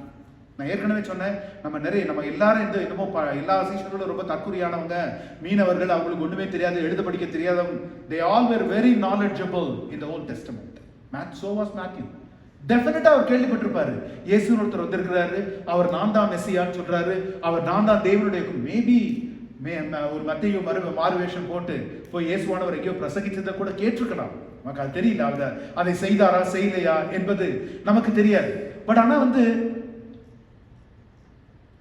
தேவன் அவரை அழைத்த உடனே, the moment he heard the voice, he knew. No one had to explain it to him, including Jesus. இயேசுவானவர் கூட நான் தான் இயேசுவை இன்ட்ரோடியூஸ் பண்ணிக்கிட்டோ, இல்ல நான் உனக்கு இதை செய்வேன், நீ உன்னை மனுஷரை பிடிக்கிறதுக்கு ஆக்குவேன் என்று சொல்லியோ, அந்திரேயாவுக்கும் பைதருக்கும் அவர் சொன்னதற்கு காரணம் அவங்க மீனவர்கள். They understand that language right away. But even otherwise, நான் மத்தேயுவை பார்த்து சொல்லிருக்கலாமே, நீ இங்க ஆயத்தை நீ கலெக்ட் பண்ணி கொண்டிருக்கிற, வானத்தின் ஐஸ்வர்யங்களை கலெக்ட் பண்றதுக்கு உன்னை நான் கூப்பிடுறேன்னு சொல்லிருக்கலாமே. அப்படிலாம் சொல்லல. The moment Matthew heard that voice, something clicked in his heart. இருதயத்துல சில நேரங்கள் அதை நம்ம சங்கீதத்தில் அழகான வசனம் இருக்கிறது, என் நெருக்கத்துல கர்த்தரை நோக்கி கூப்பிட்டேன், அவர் என்னுடைய எல்லா பயங்களுக்கும் என்னை நீக்கலாக்கினார். என்னுடைய எல்லா சூழ்நிலைகளையும் விடுவித்தார்னு சொல்லல, என் சூழ்நிலைகளை எல்லாம் மாற்றினார்னு சொல்லல, எல்லா பயங்களுக்கும் என்னை நீங்களாக்கினார். பாருங்க, சூழ்நிலை மாறல, சந்தர்ப்பங்கள் மாறல, எதுவுமே மாறல, ஆனா அவன் எல்லாவற்றையும் குறித்த பயம் என்னிலிருந்து எடுக்கப்பட்டு போனது. அல்லேலூயா. பல நேரங்கள் அந்த சூழ்நிலை மத்தேயு இருந்த நிலைமையாதான். அவருடைய சூழ்நிலைகள் எதுவும் மாறல, ஆனால் இருதயத்துல சடனா a peace that surpasses all understanding. அதெல்லாம் இமேஜினரி பிரதர், அதெல்லாம் எல்லாம் அடுத்தவங்க சொல்லி தான் கேள்விப்பட்டிருக்கேன். என் வாழ்க்கையில் அப்படிலாம் இருக்குமா என்று கேட்கிறவர்களுக்கு மத்தேயு ஒரு உதாரணம். மத்தேயுடைய வாழ்க்கையில செய்ய முடியும் என்றால், சகேயுனுடைய வாழ்க்கையில தேவன் செய்ய முடியும் என்றால், சகேயு கேட்டாரா, ஐயா ஆண்டவரே என் வீட்டுக்கு இன்னைக்கு வந்துங்க, நீங்க வந்தீங்கன்னா எனக்கு ரட்சிப்பு கிடைக்கும், நீங்க என் வீட்டுக்கு வாங்க, அப்படிலாம் விழுந்து கேட்டாரா? ஏசப்பா கூப்பிடுறாரு, இன்றைக்கு இன்று இரவு உன் வீட்டுல நான் அங்க போய் இன்று இந்த வீட்டிற்கு ரட்சிப்பு வந்தது. அவர் வாஞ்சையா இருக்கிறார். நமக்கு தேவையில்லை. நம்ம ஆரம்பத்திலே பாருங்க, அந்திரேயாவில் ஆரம்பித்து பேதுருவுல அந்திரேயா, பிலிப்பு, ஒவ்வொருவரையும் பார்க்கும் பொழுது நான் சொல்றது, அந்த இருதயத்தின் தேடலை நாம் ஒரு நாளும் விட்டுவிடக்கூடாது. ஒரு நாளும் விட்டுவிடக்கூடாது. 10 வருஷமா அபிஷேகத்துக்கு ஜெபிச்சிட்டு இருக்கீங்களா? ஏன் இன்னும் 90 வருஷம் வாழ போறீங்கல்ல? 90 வருஷமும் ஜெபிங்க. தேவனுடைய பிரசன்னத்தை நான் உணர்கிற அனுபவம் எனக்கு வேணும் அப்படின்னா அது விட்டு விடாது இருக்க நமக்கு அதை பற்றி கொள்ளுகிற அந்த ஒரு இருதயம் நமக்கு எப்பவுமே வேணும். மத்தேயுடைய இருதயத்துல பாருங்க, he did not let the meanness of the believers to deter him in seeking God. இப்போ மத்தேயு நினைச்சிருந்தா சொல்லிருக்கலாம், இவங்கெல்லாம் யூதர்கள் நியாயப்பிரமாணத்தின்படி வாழ்றவங்கன்னு சொல்றாங்க, என்ன இவ்வளவு கேவலமா பேசுறாங்க, அவர் யெகோவா தேவன் தன்னுடைய ஜனங்களை நேசிக்கிறவர்னு சொல்றாங்க, இஸ்ரவேலை ஆசீர்வதிப்பதே தேவனுக்கு பிரியமான காரியம்ன்றாங்க, நான் என்ன பை ப்ரொஃபஷன் நான் என்ன why was Matthew despised by his profession? இந்த இடத்துல அந்த உபயோகப்படுத்தப்பட்டிருக்கிற அந்த இன்னும் பின்னாடி நம்ம பார்ப்போம், அத பாவிகள் என்று சொல்லப்பட்டிருக்கிறது. it includes harlots, it includes everybody. அவ்வளவு வெறுத்தும் மனுஷர்களை பார்த்து மத்தேயு தேவனை முடிவு பண்ணல. யார் என்னை பற்றி என்ன சொன்னாலும், இந்த உலகம் முழுவதும் கிறிஸ்தவங்க மிஸ்பிஹேவ் பண்ணாலும், நான் பார்த்திருக்கிறது, என் ஆத்துமா அமர்ந்திருக்கிறது அவரை நோக்கி. ஆமென். நமக்கு அந்த ஒரு சிந்தை இருக்கும். ஆமா, அவர் அவ்வளோலாம் ப்ரீச் பண்ணாரு, இன்னைக்கு அவர் எப்படி விழுந்து போயிட்டார் பார்த்தீங்களா? இதனாலதான் நான் போறதே இல்லை நான் கோயிலுக்கு. எத்தனை பேர்ட்ட கேள்விப்பட்டிருக்கீங்க இந்த காரியங்களை? மனுஷரை பார்த்து அவர்களுடைய போதனைகளை பார்த்து நிற்கும் பொழுது நிச்சயமா மாம்சம் பலவீனம் உள்ளது. அது பில்லி கிரஹாமா இருந்தாலும் சரி, யாரா இருந்தாலும் சரி, மாம்சம் பலவீனம் உள்ளது. நாம மனுஷரை பார்த்து நிற்கும் பொழுது அதுதான் நடக்கும். மத்தேயு மனுஷரை பார்த்து நிற்கல. அவர் மட்டும் மனுஷருடைய தங்களை தேவ மனுஷர்கள் என்று அடையாளப்படுத்தி கொண்ட பரிசேயர்களையும் சதுசேயர்களையும் மத்தேயு உற்று பார்த்திருப்பாரே, ஆனால் அவர் ஒரு நாள் அவர் இருதயத்தின் தேடுதல் இருக்கவே இருக்காது. இவங்க வழிபடுற இந்த ஆண்டவரா, இந்த தேவனா எனக்கு வேணும், இந்த மெசியாவை எனக்கு வேணும், இதுக்கு நான் சும்மாவே நான் நாத்திகனாவே நான் அப்படிதான் நினைச்சிருப்பாரு. மத்தேயு ஆனால் இல்லை. எதை பற்றி கொள்ள வேண்டுமோ அதை பற்றி கொண்டார். பாருங்க, மேத்யூ ரைட்ஸ் ஜீசஸ் ஸ்டோரி. அவருடைய இருதயத்தின் வெறுமையை கர்த்தர் அறிந்திருந்தார். அவருடைய இருதயத்தின் அங்கலாய்ப்பை கர்த்தர் அறிந்திருந்தார். இன்றைக்கு நீங்க உங்களுடைய இருதயத்தின் வெறுமையோ அங்கலாய்ப்போ தேவைகளோ அல்லது என் கண்ணீரோ ஒருவருக்கும் தெரியாம இருக்கலாம். But be assured of the fact that the Lord knows. அவர் கண்களுக்கு மறைவாய் இருப்பது ஒன்றுமில்லை. அவர் நிச்சயமாய் மறைவாய் இருக்கிறதை காண்கிறவர், நிச்சயமாய் அதற்கு வெளியரங்கமாய் அவர் பதில் கொடுப்பார். சோ இப்படிப்பட்ட ஒரு, அதாவது சொல்ல போனா, you know there is a dispute about who wrote the gospel of Matthew. நாம மேத்யூ எழுதினாருன்னு சொல்லி நாம ஜெனரலா படிச்சு, there are some scholars who dispute that it is this Matthew who wrote the gospel. But that's okay. ரெண்டு பேருமே ரெண்டு விதமான சாட்சிகளை குறித்து சொல்றாங்க. That doesn't matter. Who wrote it again, once again, மத்தேயுவோட நோக்கமே அதான். ஐயா, நான் எழுதினேன், நான் எஸ்டாப்ளிஷ் பண்ணணும்னா, அல்பேயுவின் குமாரனாகிய மத்தேயுவாகிய நான் உங்களுக்கு எழுதுகிறதாவது அப்படின்னு ஒரு biodata கொடுத்திருப்பார். Matthew didn't care. Matthew didn't write for recognition. அதனால நம்ம செய்தியை பற்றி கொள்ளணும்.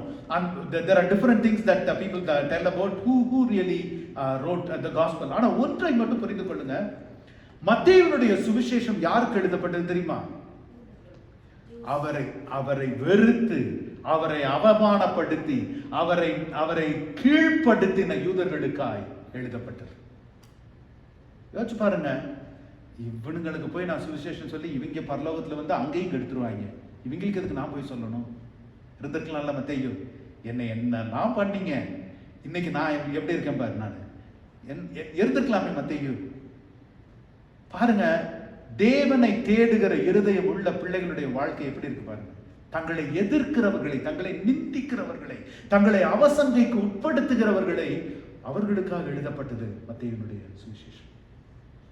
அது மாத்திரம் இல்ல, put together all the other three gospels, மார்க்கு, லூக்கா, யோவான், மூன்று சுவிசேஷங்களை மொத்தமா சேர்த்து எத்தனை முறை பழைய ஏற்பாடு கோட் பண்ணப்பட்டிருக்கிறதோ அதை விட அதிகமாய் மத்தேயுனுடைய ஒரு புத்தகத்துல கோட்படப்பட்டிருக்கு. எத்தனை இடத்துல 99 times Matthew refers to Old Testament. ஏன்? He is trying to relate to the audience.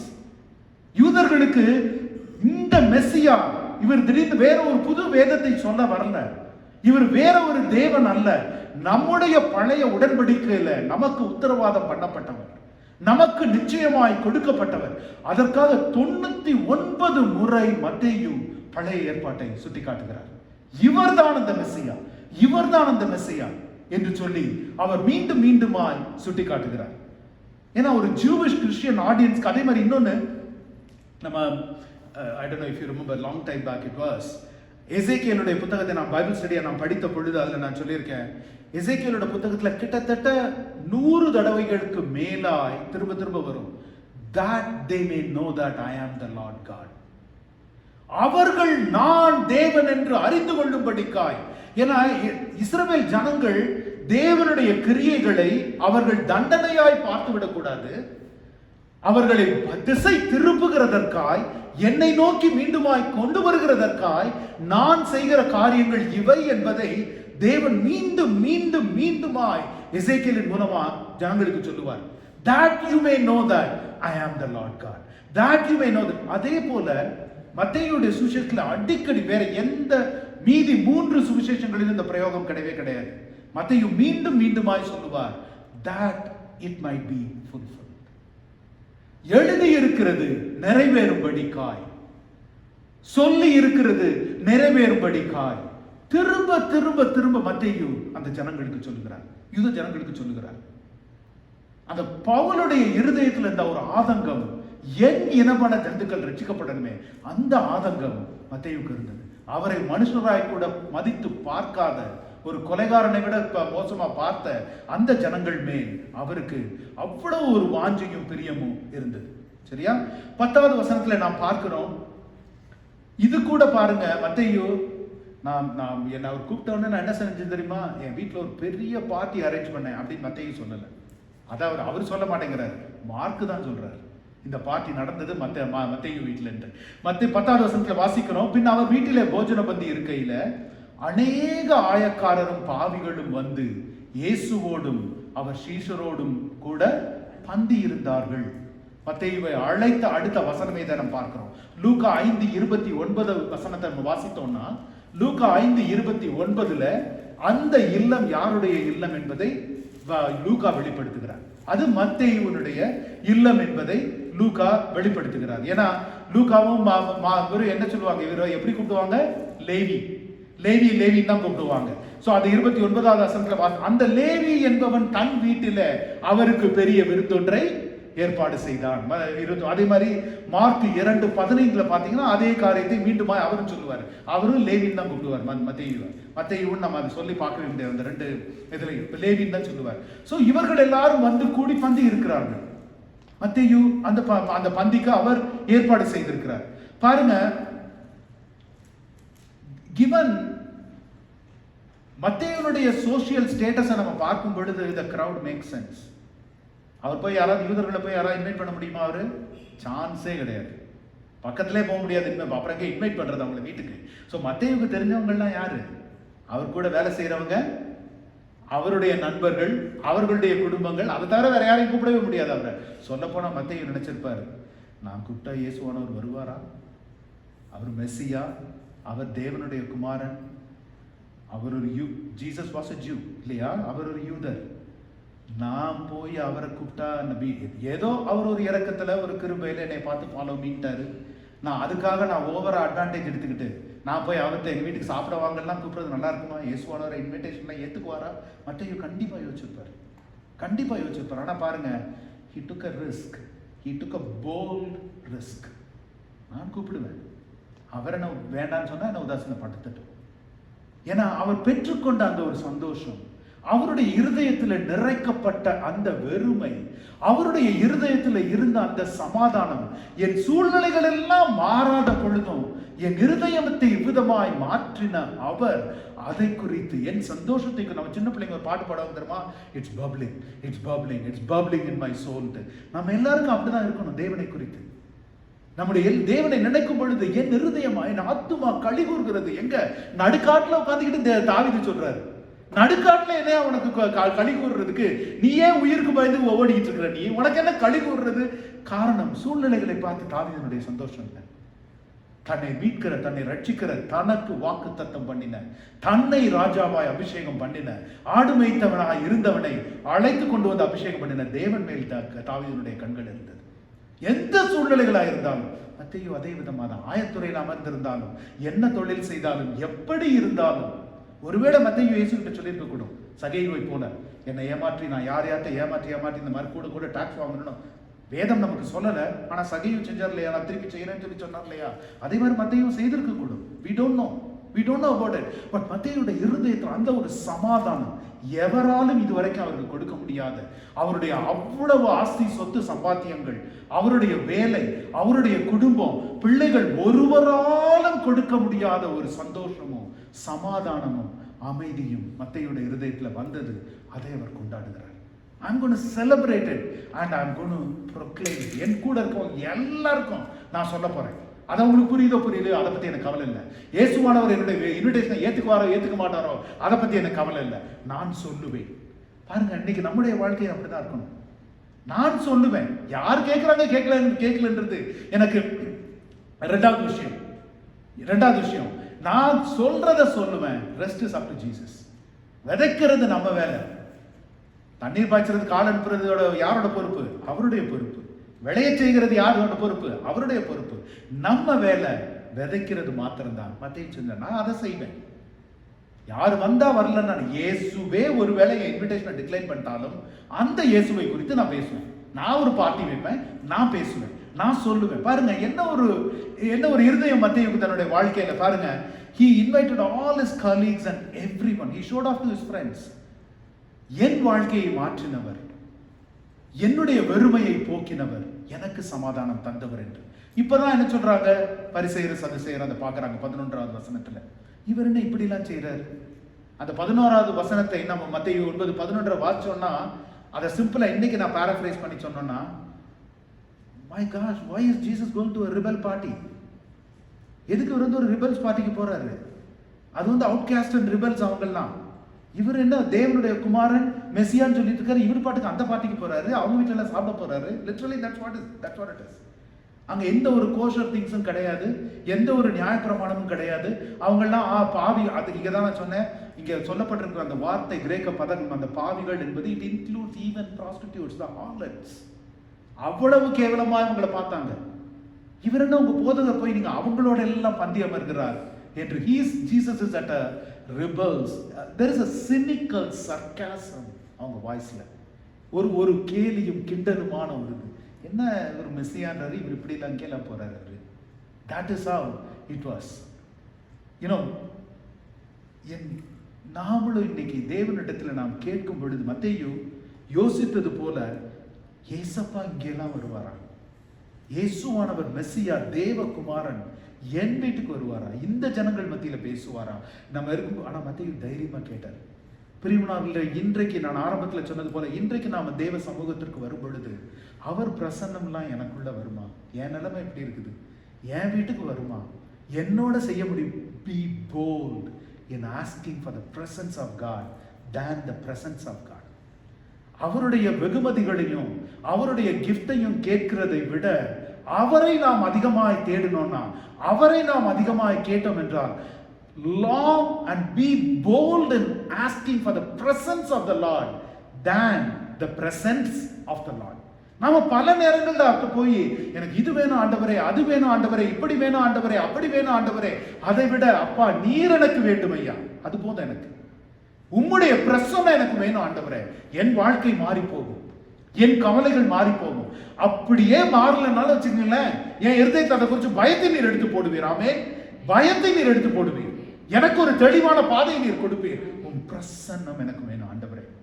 என் இல்லத்திலும் சரி, நான் வேலை செய்யற இடத்துலயும் சரி, எங்க இருந்தாலும் ஆண்டவரே என்னுடைய பிரசன்னம். மத்தேயு அந்த ரகசியத்தை அறிந்திருந்தார். ஏசப்பா வரலன்னு சொல்லிட்டு போட்டு கவலை இல்லை, நான் கேட்பேன். கேட்கிறது என்னுடைய உரிமை. உங்க பிள்ளைங்க என்னைக்காவது யோசிக்கிறாங்களா உங்கள்ட்ட இருந்து ஏதாவது கேட்கறதுக்கு?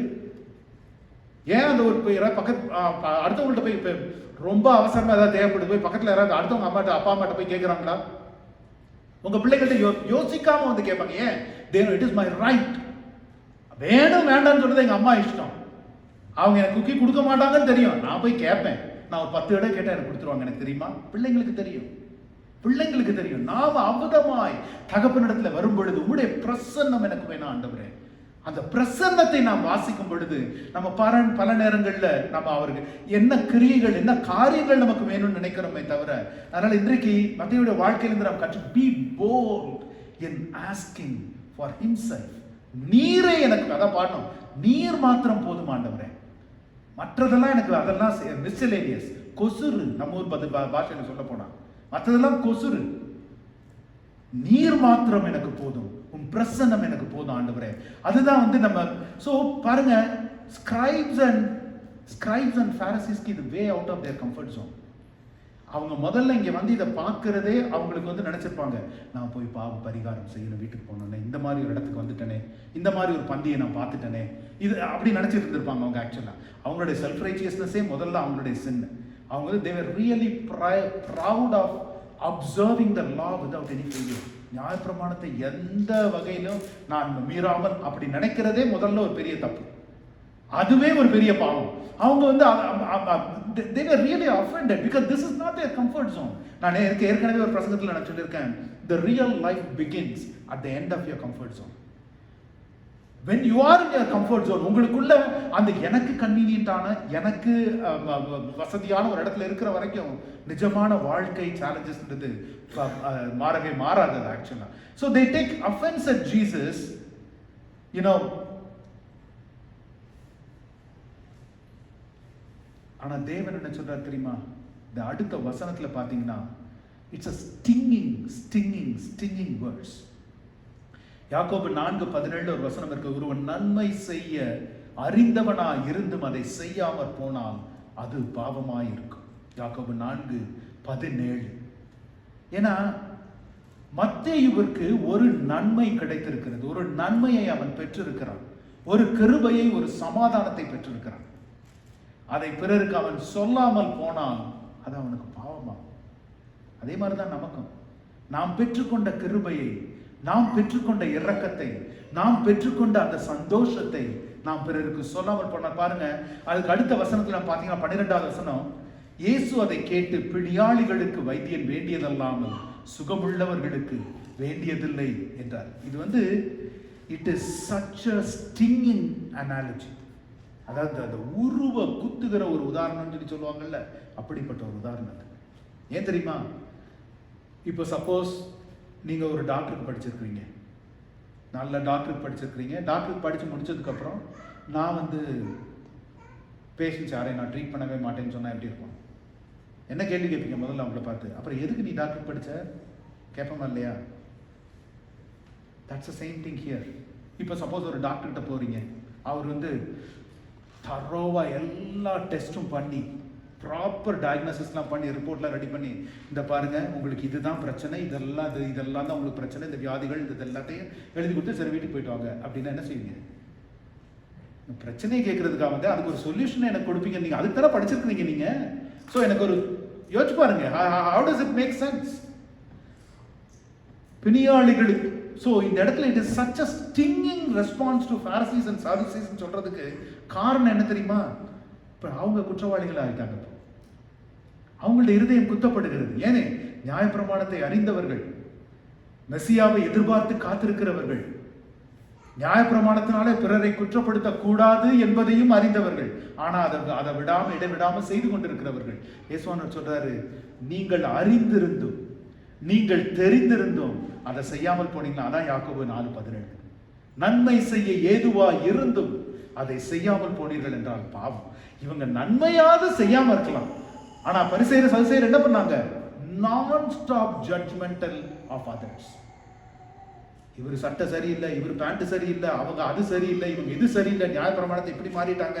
நான் ஒரு உதாரணத்துக்கு எப்பவுமே நான் சொல்வது உண்டு. ராபை அந்த சாபத் அன்னைக்கு அவர் ஆலயத்திற்கு செல்லும் பொழுது அவருடைய விரலின் நுனியை எதிர வர ஒரு ஜென்டைல் பார்த்துட்டா அவர் உடனே தீட்டாயிருவார். அவர் உடனே வீட்டுக்கு போய் திரும்ப அவரை எல்லாம் பரிசுத்தப்படுத்திட்டு அப்புறம் தான் அவர் ஆலயத்துக்கு போக முடியும். 610 கற்பனைகள் அவர்களுக்காக வைத்திருந்தார்கள். இயேசுவானவர் சொல்றாரு, நீங்க நன்மையை அறிந்திருக்கிறீர்கள், நீங்கள் ஒரே தேவனை அறிந்திருக்கிறீங்க, நீங்க சத்தியத்தை அறிந்திருக்கிறீங்க, ஆனால் அதை நீங்க சொல்லாம இருக்கிறீங்க. அதான் சொல்றது. It is a very stinging analogy to the Pharisees. பரிசேயருக்கும் சதுசேயருக்கும். பிரியமானவர்களே, இன்றைக்கு அதே அனாலஜி உங்களுக்கும் எனக்கும், அதே அனாலஜி தான் உங்களுக்கு எனக்கும். நாம் பரம வைத்தியரை அறிந்திருக்கிறோம். ஆமென். பரிகாரியாகிய கர்த்தரை அறிந்திருக்கிறோம். பிரின்ஸ் ஆஃப் பீஸ், சமாதான பிரபுவை நாம் அறிந்திருக்கிறோம். உலகத்தின் இரட்சகரை நாம் அறிந்திருக்கிறோம்.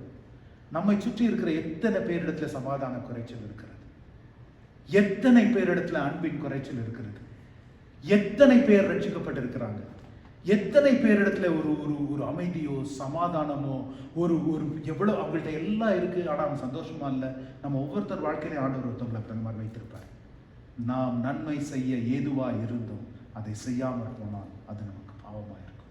அதனாலதான் பவுல் அப்போஸ்தலர் சொல்றாரு, ஐயா நான் சுவிசேஷம் சொல்றதுனால நான் என்னமோ பெருசா கிழிச்சிட்டேன்னு நினைக்காதீங்க, சொல்லாமல் போனால் எனக்கு ஐயோ, எனக்கு ஐயோ நான் சொல்லாமல் போனால். woe to me if I don't preach the gospel. நம்ம ஒவ்வொருவருக்கும் கொடுக்கப்பட்டிருக்கிற அழைப்பு. நாம் அந்த தேடலோட இருக்கணும். நம்ம ஆத்மா அவரை நோக்கி அமர்ந்திருக்குமானால் நிச்சயமாய் அவர் ஆத்மா எதை தேடுகிறதோ பாவிகளை தேடுகிறதோ, நொறுங்குண்டவர்களை தேடுகிறதோ, நறுங்குண்டவர்களை தேடுகிறதோ, நெறிந்த நாணலை தேடுகிறதோ, மங்கிய திரியத்தை தேடுகிறதோ, நம்ம அங்க கொண்டு போய் நிறுத்துவார். ஆமென். அதான் சொல்றது, மங்கிய திரியை அணையாதவர், நெறிந்த நாணலை முறியாதவர் அந்த நாணல்கள் மத்தியில நம்மை கொண்டு போவார், அந்த திரிகளின் மத்தியில நம்மை கொண்டு போவார். நாம தேடுறதெல்லாம் அவருடைய பிரசன்னத்தையும் அவருடைய ஆத்மாவை நாம் வாஞ்சித்து நாம் தேடணும். அதுதான் நமக்கு கொடுக்கப்பட்டிருக்கிற. அதனால salvation is not an event. நம்முடைய வாழ்க்கையில நடக்கிற ஒரு நிகழ்வு அல்ல ரட்சிப்புன்றது. It's not an event that happens. It's a calling. அது ஒரு அழைப்புன்றது அப்பதான் ஆரம்பிக்குது. நான் எம்கேட் முடிச்சுட்டேன், நான் எக்ஸாம் கிளியர் பண்ணிட்டேன், நான் டாக்டருக்கு ஸ்டார்ட் ஆகிட்டேன், எம்கேட் எக்ஸாம் கிளியர் பண்ணிட்டேன், வீட்டுக்கு போய் நான் தூங்க போறேன்னு சொல்ல போறாங்க. அப்பதான் வேலையே ஆரம்பிக்குது. Once you clear the exam, இப்பதான் படிக்கவே ஆரம்பிக்க போறேன் டாக்டருக்கு. அது அசந்து போகிற நேரம் அல்ல, நான் புத்திசாலின்னு ப்ரூவ் பண்ணிட்டேன்ற நேரம் அல்ல. அதே மாதிரி தான் ரட்சிப்பு என்பது ஒரு நிகழ்வு அல்ல, அது இட்ஸ் a calling. நாம் அதற்கு have we answered it? Have we answered that calling? நமக்கு அந்த கேள்வி எப்பவுமே இருக்கணும், நம்முடைய இருதயத்தில் இருக்கணும். ஏன்னா நமக்கு கொடுக்கப்பட்டிருக்கிற ரட்சிப்போ சமாதானமோ அன்போ பிறரை குற்றப்படுத்துகிறதற்காக அல்ல. அவங்களுக்கு ஜெபிக்க தெரியல, இவங்களுக்கு பாட தெரியல, இவங்களுக்கு பிரசங்கிக்க தெரியல, இவங்க வாழ்ற விதம் சரியில்லை, இவங்க பேசுறது, அதற்காக அல்ல. ஒரே ஒரு காரணம் தான் கொடுத்துருக்காரு, நம்ம ரட்சித்திருக்கிறார். ஏன் தெரியுமா? அவங்கள்ட்ட எது இல்லைன்றீங்களோ அது உங்கள்கிட்ட இருக்கா? அது வெளியரங்கமா இருக்கிறதா? கிறிஸ்துவனுடைய சாயலாய் நாம் அவர்களுக்கு தென்பட வேண்டும் என்பதற்காக தான் ஆண்டவர் நம்ம ரட்சித்திருக்கிறார். ஆண்டவர் மட்டும் கையை நீட்டி குற்றம் சொல்லணும்னா முதல்ல 12 சீஷர்களே தாங்கி இருக்க மாட்டாங்க. Let alone all the others. பரிசேரையும் சதுசேரையும் கூட விட்டுருங்க, 12 சீஷர்களை அவர் கையை நீட்டினார்னா அவர் இருந்த 3.5 வருஷம் அவர் குற்றம் மட்டும் தான் சொல்லிட்டு இருந்திருக்க முடியும், வேற ஒண்ணுமே சொல்லியிருக்க முடியாது. ஆனா பாருங்க, அவர் எப்ப சொன்னாரா? அவர் மனதுருக்கம் உள்ளவராய் காடு மேடெல்லாம் சுற்றி திரிந்து பிணியாளிகளை சுஸ்தமாக்கவும் பாவிகளை ரட்சித்தார் என்று எழுதியிருக்கிறது. ஆனா நாம் என்ன பண்றோம் பாருங்க, நம்முடைய ரட்சிப்பு, நம்முடைய அபிஷேகம், நம்முடைய அன்பு எப்படி இருக்கணும்னா, அடுத்தவங்கள்ட்ட ஒரு குறையை காண்றீங்களா, அந்த குறையில்லாத என்னுடைய வாழ்க்கை கிறிஸ்துவின் சாயலை அவங்க என்கிட்ட காணணும். அதுதான் நம்முடைய சிந்தையா இருக்கணுமே தவிர குற்றப்படுத்துகிற. 11வது வசனம் அடுத்து நான் போறப்போ, பலியை அல்ல இரக்கத்தையே விரும்புகிறேன் என்பதன் கருத்து என்னதென்று போய் கற்றுக்கொள்ளுங்கள், நீதிமான்களை அல்ல பாவிகளையே மனம் திரும்ப அழைக்க வருகிறேன். இந்த வசனம்லாம் போன வசனம், இந்த வசனம்லாம் அந்த யூத பாரம்பரியத்தை நாம் அறியாமல் இருந்திருந்தா புரிஞ்சுக்கவே முடியாது. வெளிப்படையா பிளைனா நம்மளால வாட்சிட்டு போக முடியுமே தவிர ஜூவிஷ் கான்டெக்ட்ல அந்த வசனங்களை புரிந்து கொள்ளவே முடியாது. this is a typical rabbinic phrase. ராபினிக் ஃப்ரேஸ்ல எப்படி முடிப்பாங்க தெரியுமா? அதாவது ஒரு ராபாய், நான் ஏன் முன்னாடியே ஒரு முறை சொல்லியிருக்கேன் இந்த சீரீஸ் ஆஃப் சர்மன்ஸ்ல, அந்த நாட்கள்ல ஒரு ராபையை ஃபாலோ பண்றதுன்றது சரி இந்த சண்டே இவங்க இங்க நல்லா ப்ரீச் பண்றாங்க, நான் அங்க போறேன், அந்த சண்டே அங்க, அப்படிலாம் முடியாது. You literally adopt the lifestyle of the rabbi. அவருடைய வாழ்ந்து அவருடைய ஞானத்துல அப்படியே நீங்க திளைத்து it's like going through a school. அந்த மாதிரி தான் அந்த நாட்கள்ல அந்த ராபை ஒவ்வொரு முறையும் அந்த வேத பாட கூட்டத்தை முடித்து, தியான கூட்டத்தை முடிக்கும் பொழுது அவர் சொல்லுகிற வார்த்தை என்ன தெரியுமா? இதன் கருத்து என்னதென்று போய் கற்றுக்கொள்ளுங்கள். Meaning, go and learn what this means. ஏன்னா வெறும் கிளாஸ்ல முடியறதோட அல்ல, அவருடைய சீஷர்களுக்கு அந்த ராபை என்ன சொல்லுவாரு? நீங்க வீட்டுல போய் இந்த கருத்து என்ன என்பதை இன்னும் நீங்க ஆழமாய் ஆராய்ந்து கற்றுக்கொண்டு மீண்டும் நீங்க அடுத்த தடவை வந்து நாம் அதை குறித்து, இதுதான் it's a typical ordinary rabbinic phrase. மற்றவங்களுக்கு அது புரியாம இருக்கலாம், ஆனா அந்த யூதர்களுக்கு அங்க இருந்த அந்த ஸ்கிரைப்ஸ் அண்ட் பாரசீஸ் அவங்க நின்று பார்த்து கொண்டிருந்தவர்களுக்கு திஸ் இஸ் லைக் இதுக்கு மேல ஒரு இன்சல்ட் கிடையாது அவங்களுக்கு. அவங்க என்ன தெரியுமா, அவங்க என்ன நினைச்சிருப்பாங்க தெரியுமா? How dare is this guy? பாவிகளோடும் ஆயக்காரரோடும் உட்கார்ந்து பந்தி அமர்ந்துட்டு இவன் என்னைய பார்த்து சொல்றான், நீங்கள் போய், ஏன்னா அவங்க என்ன நினைச்சிட்டு இருந்தாங்க, பாரசீஸும் அவங்களும், they considered themselves, they are actually old டெஸ்டமென்ட்டுடைய பழைய ஏற்பாட்டின் நியாயப்பிரமாணங்கள்ல கற்று தேறினவர்கள். They were scholars. They were very well educated and trained in the scriptures. அந்த வசனத்தின்படி பாவிகளோடும் ஆயக்காரரோடு உட்கார்ந்து சாப்பிடக்கூடாது. இவன் நியாயப்பிரமாணத்தை மீறினது மாத்திரம் அல்லாமல் how dare is he to tell me go and learn. பாருங்க, அதாவது நம்ம மத்தேயு வந்து என்ன ஒரு ஆழத்தோடு ஒரு அர்த்த. இதுல இன்னொரு விசேஷமான காரியம் என்ன தெரியுமா? இதே சம்பவம் 3 சுவிசேஷங்கள் எழுதப்பட்டிருக்கிறது. இந்த வசனம் மத்தேயுல மாத்திரம் தான் இருக்கிறது. லூக்காவிலும் கிடையாது, மார்க்லயும் கிடையாது. ஏன் தெரியுமா? This is why we say Bible வந்து எப்படின்னா அப்படியே கண்ணை மூடி சுயநினைவு இல்லாம போய் ஆவியானவர் அப்படியே சொல்ல அப்படி எழுதப்பட்டதல்ல Bible. It was inspired word of God. மத்தேயு எந்த ஆடியன்ஸ்க்கு எழுதுகிறாரு? யூத ஜனங்களுக்கு எழுதுகிறார். யூத ஜனங்களுக்கு இந்த லாங்குவேஜ் எப்படி கிளிக் ஆகும் தெரியுமா? the moment they heard the word, அங்க இருந்த அந்த ஸ்கிரைப்ஸும் பாரிசீஸும் they would have been in rage. கோபத்துல அப்படியே கொதிச்சிருப்பாங்க அவங்க. How dare is this guy? இவனுக்கு எவ்வளவு தைரியம் இருந்தா என்ன பார்த்து, நான் ஒரு நியாயப்பிரமாணத்துல கற்று தேறின என்ன பார்த்து சொல்றான் go and learn. அதுதான் உண்மை. இந்த வசனம் மத்தேயுல மாத்திரம் தான் இருக்கிறது. ஏனென்றால் மத்தேயு யூத ஜனங்களுக்கு அதை எழுதுகிறார். லூக்காலையும் மார்க்லையும் இந்த வசனத்தை நீங்க பார்க்க முடியாது. அதான் சொன்னேன், அந்த எழுதப்பட்ட சுவிசேஷத்தை நாம் வாசிக்கிறதுல நாம் இப்ப முன்னாடி நான் சொல்லியிருக்கேன், அந்த 2 விதமாய் பார்த்தோம். எழுதப்பட்ட காலகட்டம், சூழ்நிலை, ஜனங்கள் யாருக்கு எழுதப்பட்டதுன்றது ஒரு பக்கம் பார்க்கணும். இன்னொன்று, இந்த நாட்களில அது எவ்விதமா எனக்கு அது அப்ளை பண்ணப்படும் என்று 2வது பார்க்கணும்.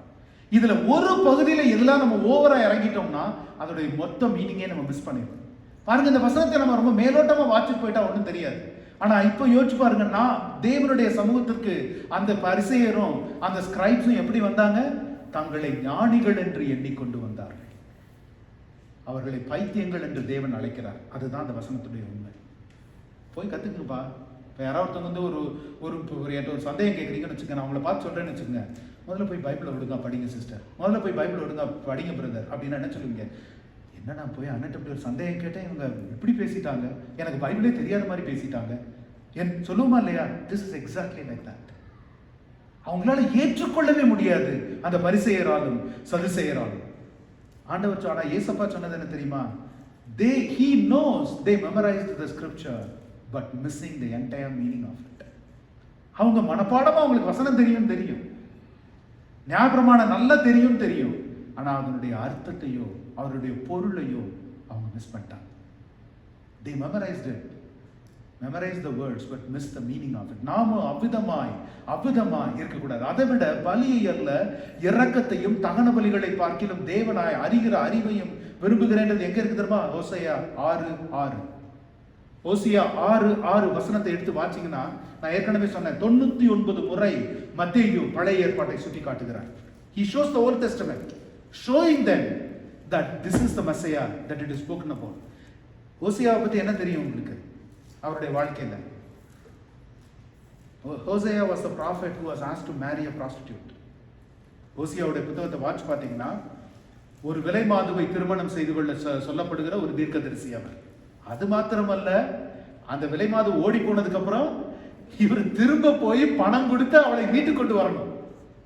இஸ்ரவேல் ஜனங்களை குறித்து தேவன் அவர்களுக்கு வெளிப்படுத்துகிறதற்காய் இப்படி புறந்தள்ளி நீங்க போறீங்களே, சோரம் போகிறீர்களே, அப்படி இருந்து உங்களை மீண்டும் மீண்டும் மீண்டுமாய் நான் தேடி வருகிறேன் என்று அவர்களுக்கு உணர்த்துவதற்காய் ஓசியாவிலே எழுதப்பட்ட அந்த வசனத்தை மத்தேயு இங்க எப்படி இருந்திருக்கும்? ஒரு நிமிஷம் அந்த இடத்துல உட்கார்ந்து அந்த ஸ்கிரைப்ஸ்க்கும் பாரிசீஸ்க்கும் ஒரு நிமிஷம் எப்படி இருந்திருக்கு யோசிச்சு பாருங்க. இந்த வசனத்தெல்லாம் கேட்கிறப்போ நம்மை அந்த இடத்துல நிறுத்தி நாம் பார்க்கணும், ஆண்டவரே என்னிடத்துல அந்த பரிசேயத்துவம் இருக்கிறதா? என்னிடத்துல அந்த ஸ்கிரைபோட மென்டாலிட்டி இருக்கிறதா? இருக்கக்கூடாது ஆண்டவரே, நான் வெறுமையாய். அதனாலதான் ஆண்டவர் சொன்னார், குழந்தைகளை போல என்னிடத்துல வராவிட்டார். குழந்தைகளை போல அவர் வாஞ்சிக்கிறது, தேவைப்படுகிறது. அது it's a very very stinging analogy. இன்னொரு விதத்துல மிக முக்கியமான செய்தி இயேசுவானவர் அவர்களுக்கு சொல்றது. எதுக்காக ஓசியாவுடைய அதே வசனத்தை அவருக்கு பயன்படுத்துகிறார் தெரியுமா ஏசப்பா? ஏன்னா அவருக்கு வேற தெரியாதுன்றதுனாலயா? ஏன் தெரியுமா சொல்றாங்க? You are repeating the same mistake all over again. பழைய ஏற்பாட்டில் என்ன புறந்தள்ளினீங்க, இப்போ அதே தவறை மீண்டுமாய் செய்கிறீர்கள். மெசியாவை நீங்கள் புறந்தள்ளுகிறீர்கள். மெசியாவை நீங்கள் புறந்தள்ளுகிறீர்கள்.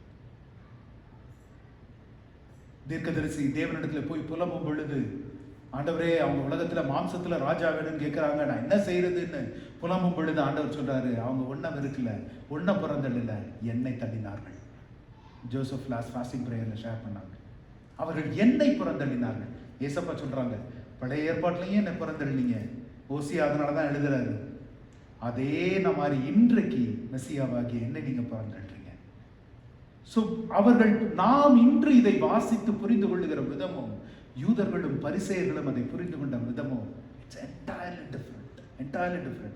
நாம் அந்த காலகட்டத்தில் இதை நாம் அறிந்து கொள்ளும் பொழுது வேதத்தை நாம் இன்னும் அதிகமாய் ரசித்து ருசித்து நம்மால நாம் நாம் நாம் அறிந்து கொள்ள முடியும். ஏன்னா service over sacrifice, relationship over ritual, truth over tradition, அதுதான் புதிய உடன்படிக்கை. ட்ரெடிஷன் அல்ல, சத்தியம். என்னுடைய பாரம்பரியம் அல்ல, சத்தியம், அதுதான் முக்கியம். புதிய உடன்படிக்கை. பழைய உடன்படிக்கையிலேயோ பாரம்பரியம் முக்கியம். அதே மாதிரி ரிச்சுவல் அல்ல, சடங்குகள் சம்பிரதாயங்கள் அல்ல, உறவு, தேவனோடு இருக்கிற உறவு. அதுதான் பழைய உடன்படிக்கைக்கும் புதிய உடன்படிக்கைக்கும் இருக்கிற முக்கியமான வித்தியாசம். பலிகள் அல்ல, இரக்கம், அதுதான் பழைய உடன்படிக்கைக்கும் புதிய உடன்படிக்கைக்கும் உள்ள வித்தியாசம். எவ்வளவு அழகா இயேசப்பா சொல்றாரு. அதனாலதான் ஒன்று இந்த ஃபேமஸ் வேர்ட்ஸ் 1 Corinthians 13:13 சொல்றோம் இல்லையா, விசுவாசம், நம்பிக்கை, அன்பு, இது மூன்றுமே நிலைத்திருக்கிறது. அதுல எந்த கொஸ்டினும் கிடையாது, நிலைத்திருக்கிறது. ஆனால் இவைகளில் எது பெரியது? அன்பே பெரியது. God is love. That's not the way old covenant saw. பழைய உடன்படிக்கை அபுதமாய் பார்க்கல, அவரை ஒரு தண்டனை தீர்ப்புள்ளவராய் பார்த்தாங்க. ஆனா அன்பான தேவனை இங்க தேவன் அவர்களுக்கு சுட்டி காட்டுகிறார். சரியா? இப்போ before we pass out from this, as we come to the closure of the message,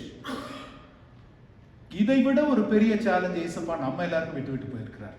நம்ம 9வது அதிகாரத்தில் இருக்கோம். ஒரே ஒரு விசை மத்தேயு 5:20 நாம் ஒரு முறை வாசித்துட்டு இன்றைக்கு நம்ம க்ளோஷருக்கு போனோம்னா 5:20 உடனே அவர்கள் வலைகளை விட்டு அவருக்கு பின் சென்றார்கள். இல்ல, மத்தேயு 5:20 வேதமானது பரிசேயர் என்பவர்களுடைய நீதியிலும் உங்கள் நீதி அதிகமாக இராவிட்டால் பரலோக ராஜ்யத்தில் பிரவேசிக்க மாட்டீர்கள் என்று உங்களுக்கு சொல்கிறேன். ஆண்டவர் நமக்கு எப்படி சேலஞ்ச் பண்ணியிருக்காரு? அவர்களுடைய நீதியை காட்டிலும் உங்களுடைய நீதி அதிகமாக இராவிட்டால். நமக்கு நீதியா இருக்கிறவர் இயேசு கிறிஸ்து. அதான் இன்னைக்கு நம்ம பாடணும், holiness is Christ in me. நாம் பரிசுத்தத்தினாலே ஒரு நாளும் அல்ல, தேவனாலே பரிசுத்தத்தை பெற்றுக்கொள்ளுகிற பிள்ளைகள், பரிசுத்தத்தை பெற்றுக்கொள்ளுகிற பிள்ளைகள். பழைய உடன்படிக்கையில God in his relentless love pursued his people. தன்னுடைய மாறாத அன்பினாலே தன்னுடைய ஜனங்களை தேடி தேடி தேடி அவர்களை தொடர்ந்து அவர் பின்தொடர்ந்து போனார். புதிய உடன்படிக்கை என்ன தெரியுமா? தேவனே அன்பினாலே மாம்சமாய் நம்மை தேடி வந்தார். ரெண்டுக்கும் பெரிய ஒரு, தன்னுடைய தீர்க்கதரிசிகள் மூலமாகவும் ராஜாக்கள் மூலமாகவும் தேடி அன்பினாலே தொடர்ந்து வந்த அந்த ஜனங்களுடைய நீதியை பார்க்கிலும் தேவனாகிய நானே என்னுடைய ஜீவனை கொடுத்து மீட்டெடுத்த உங்களுடைய நீதி பெரிதா இருக்கணும். அப்பதான் பரலோக ராஜ்யத்துல சேருவீங்க. அதான் ஆண்டவர் சொல்றாரு. யோசிச்சு பாருங்க, நமக்கு மனுஷர்களை குறித்து, ஜனங்களை குறித்து எவ்விதமான ஒரு வாஞ்சையும் வைராக்கியமும் நாம் இருக்கணும். பாருங்க, Matthew was a very rich person, aristocrat, learned, வாழ்க்கையில எல்லாமே இருந்த ஒரு மனுஷன். ஆனால் இருதயத்துல வெறுமையோடு, இருதயத்துல ஒரு ஒரு ஒரு வெளிப்புறமான ஒரு சந்தோஷத்தோடு அலைந்து தெரிந்து கொண்டிருந்த மனுஷன். ஆனா அதுக்காக டிப்ரெஷனுக்குள்ள போகல. இன்றைக்கு அதான சொல்றாங்க, எதுனாலும் ஆவுன்னா டிப்ரெஷனுக்குள்ள போயிடுறாங்க இல்லையா? ஆனா he didn't go into a depression. But ஏன் தெரியுமா? Do you know what kept him away from the depression? He believed in what he read. அவர் வாசித்த வசனங்களை அவர் நம்பினார். மெசியா ஒருவர் உண்டு, அவர் நிச்சயம் வருவார். என் ஆத்துமா அவரை நோக்கி அமர்ந்திருக்கும். நான் நம்புவது அவராலே வரும்.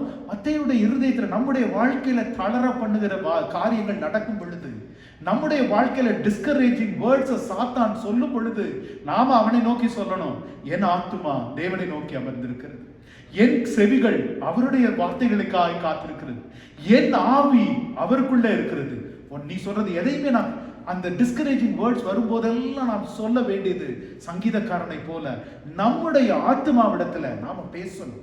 நம்முடைய ஆத்மாவை நாம் கட்டி அனல் கொண்டு எழுப்பணும். அபிஷேகத்தினுடைய வல்லமை என்பது அதுதான்.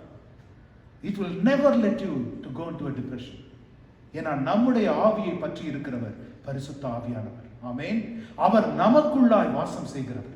ஒரு நாளும் வேறு எந்த ஆவிக்கும் இருளுக்கும் ஒளிக்கும் சம்பந்தம் இல்லை. ஒரு நாளும் நம்மளுக்குள்ள அவங்க வர அந்த பிற ஆவிகள் நம்மால வர முடியாது.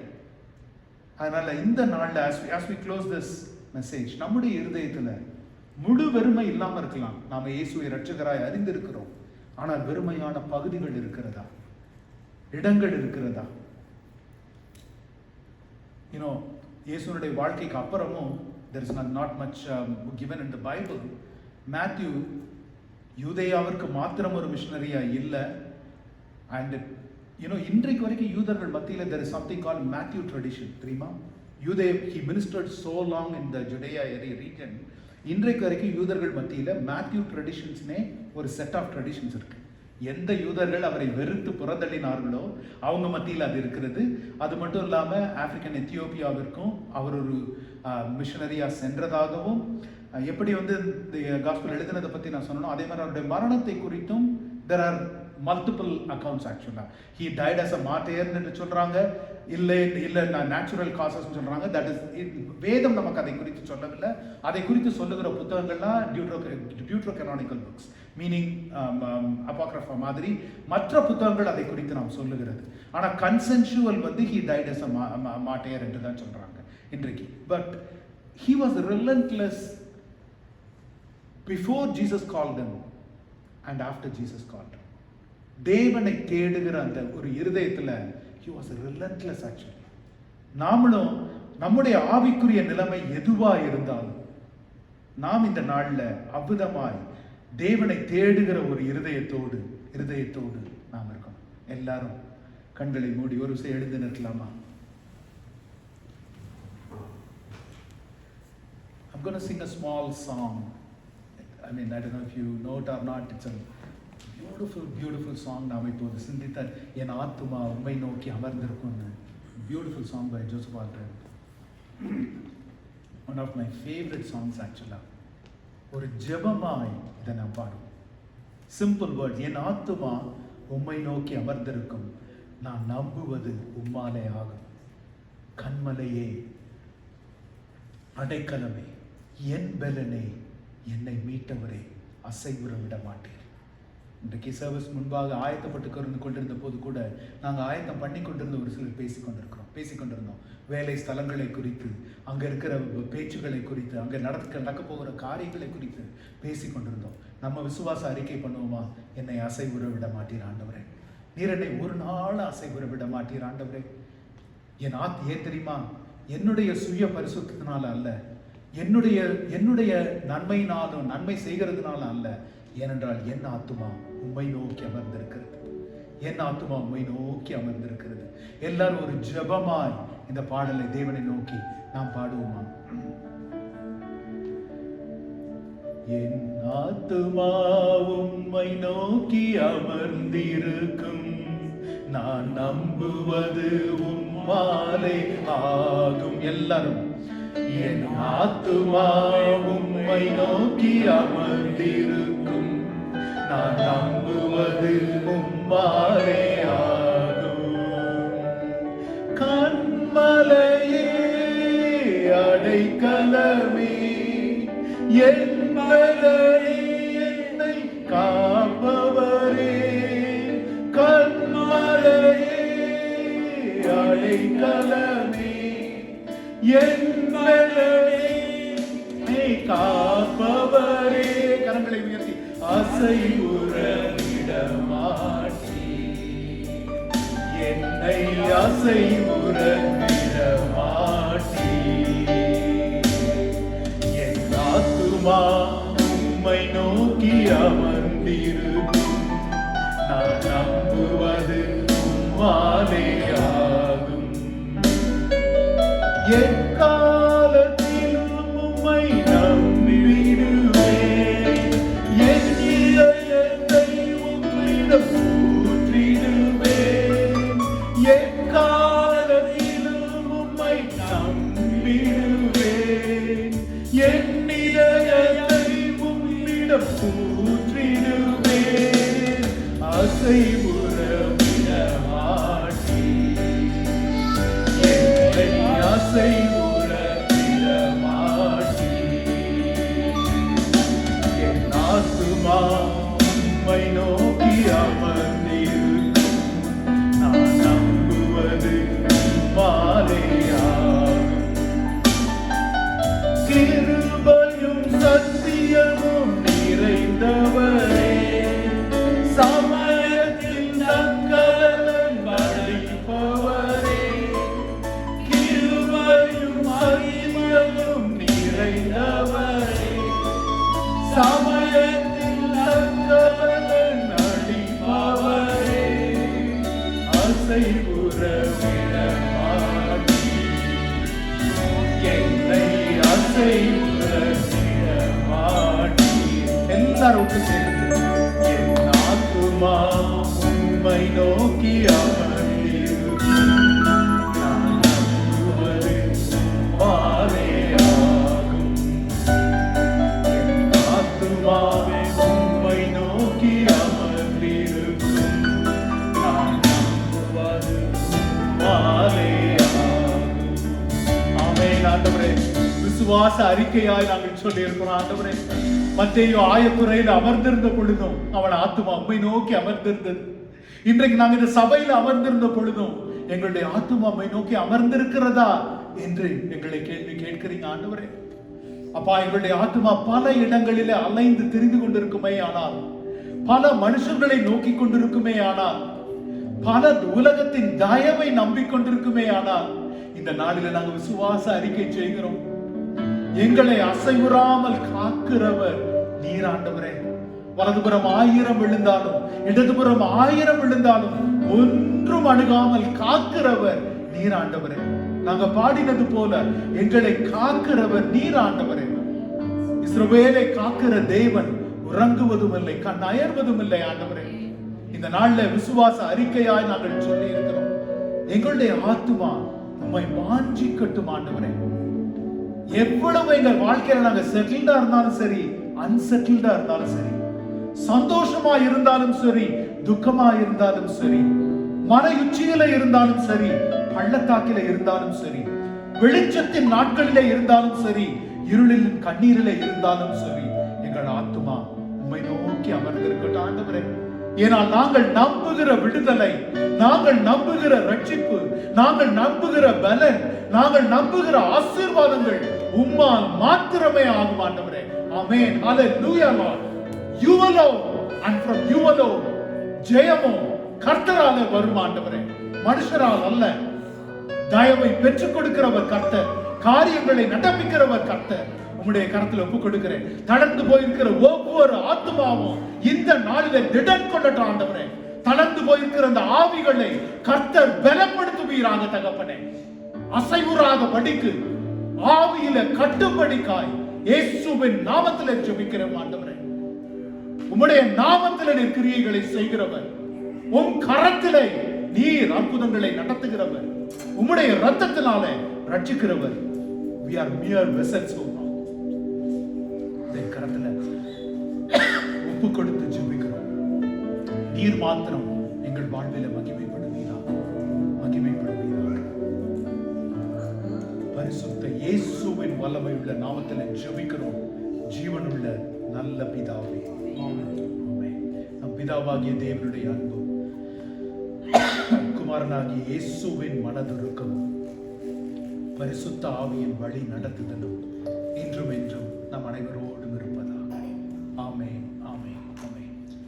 என் ஆத்துமாவே கர்த்தரை ஸ்தோத்திரி, என் முழு உள்ளமே அவர் பரிசுத்த நாமத்தை ஸ்தோத்திரி.